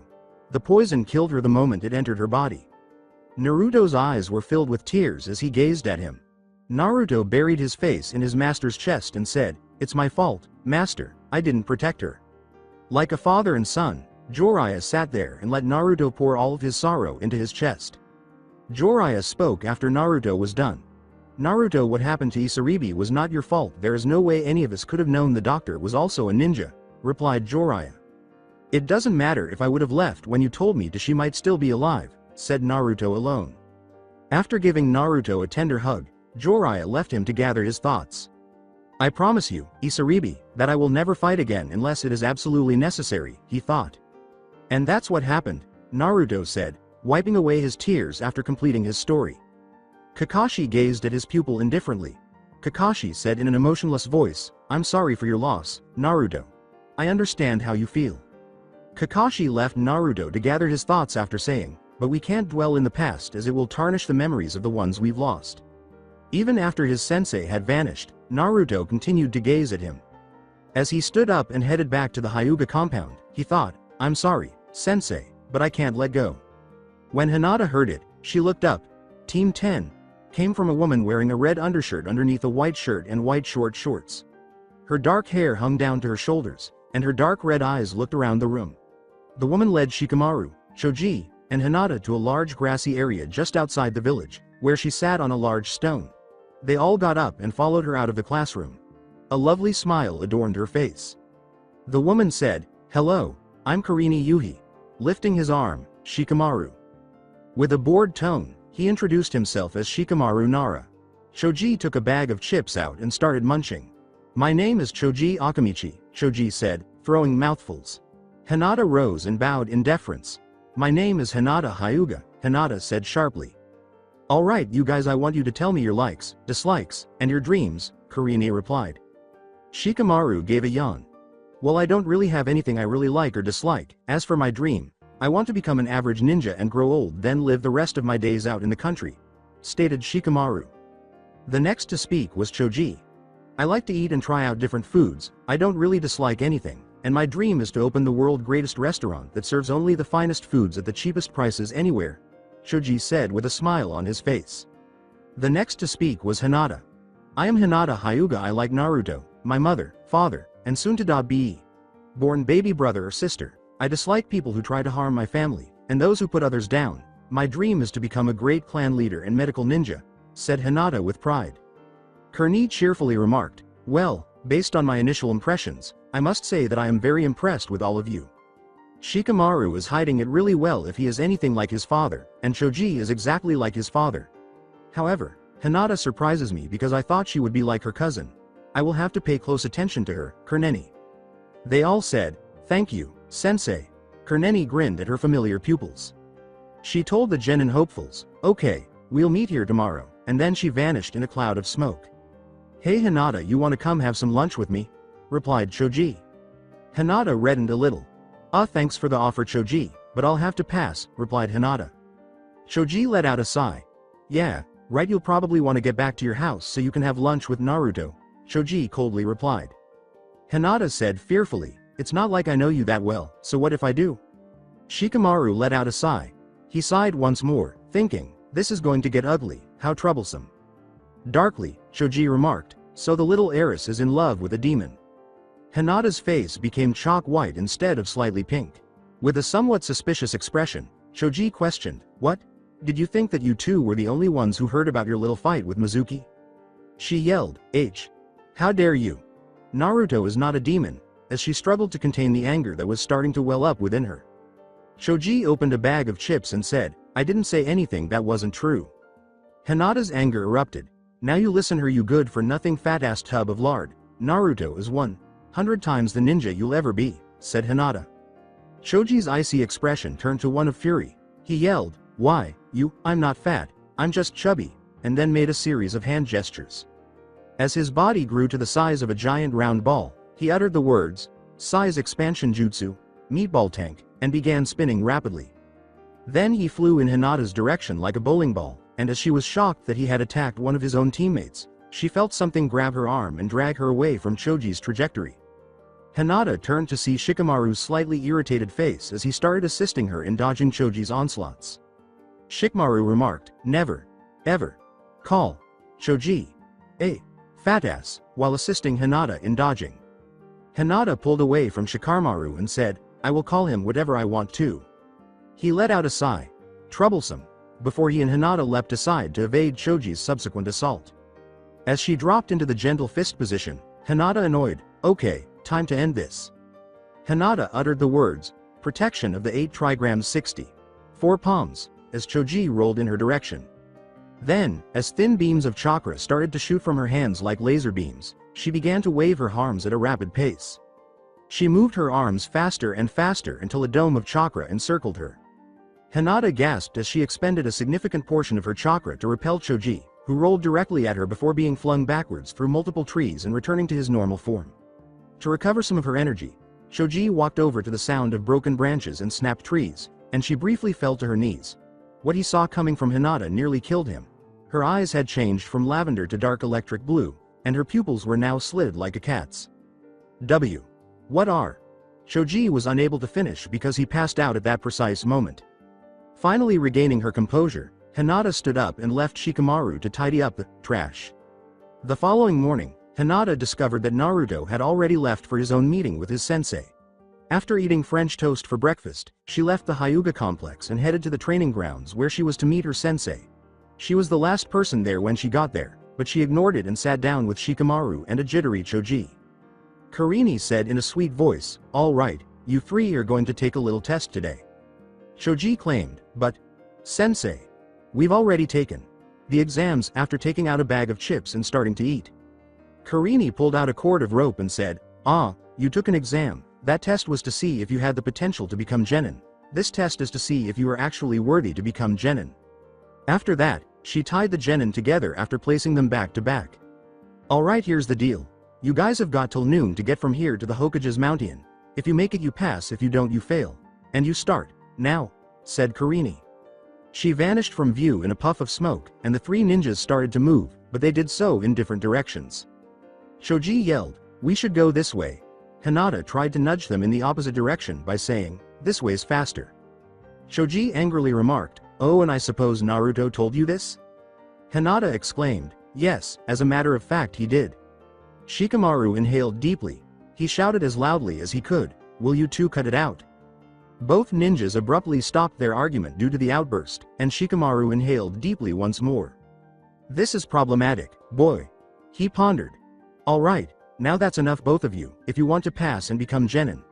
Then quit fighting amongst yourselves. Now Hinata, you said that Naruto showed you a way to the Hokage's mountain," stated Shikamaru. Hinata nodded, too tense to say anything.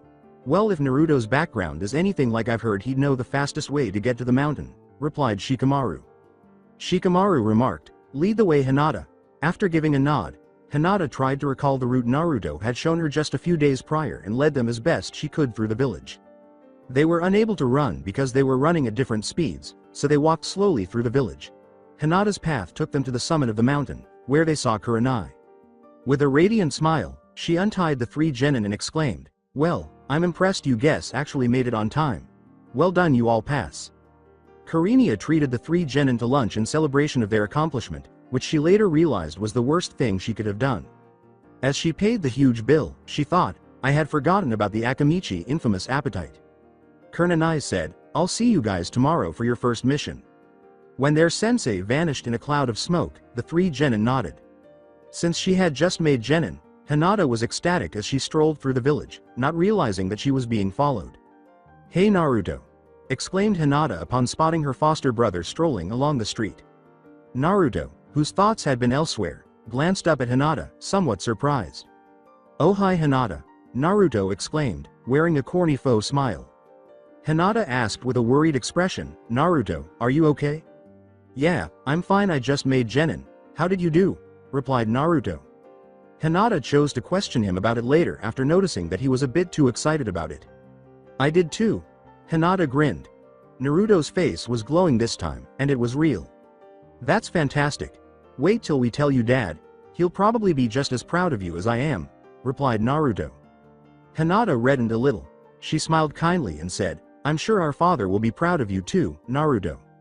Something was pulling at the back of Naruto's mind as he laughed and rubbed the back of his head. A signature of a chakra. He pondered, "Hey Hinata, why don't you hurry on ahead, I've got something to take care of," replied Naruto. Hinata grinned. She ran ahead and said, "Okay, hurry up. Father doesn't like to wait for you know." With a smile, Naruto gestured to his foster sister before turning to face the ally next to them. "All right, you can leave now," he said sternly. Shoji moved away from the ally entrance. As though discussing the weather, Naruto questioned, "Is there a reason you're stalking Hinata?" Shoji exclaimed, "Yeah, I want to fight you." Naruto's expression changed from one of calm to one of mild surprise. "For what?" Naruto inquired in the same composed tone. "For Hinata's love," Shoji exclaimed. After a brief chuckle, Naruto burst out laughing.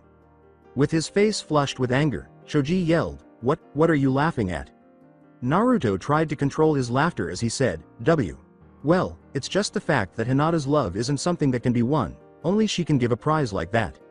As Choji's anger started to fester within him, this only served to fuel the fire. "I don't care if it is hers to give or not, I will have her," replied Choji. When Naruto heard these words, his face became unreadable. "Choji, you'd best just go home before you do, or say something you're gonna regret," Naruto calmly stated. Choji snarled, "Shut up, demon. I don't take orders from you." Naruto's anger was evident in his eyes, which betrayed him. "Choji, please just calm down. It's not worth any of this trouble," stated Naruto. Choji's lips curled into a smile. "Alright Hyuga, since you won't fight me, I guess I'll have to torture Hinata every day she's with me, until she's so broken that she'll beg me to kill her," replied Choji. A killing intent that would freeze water flashed in Naruto's eyes.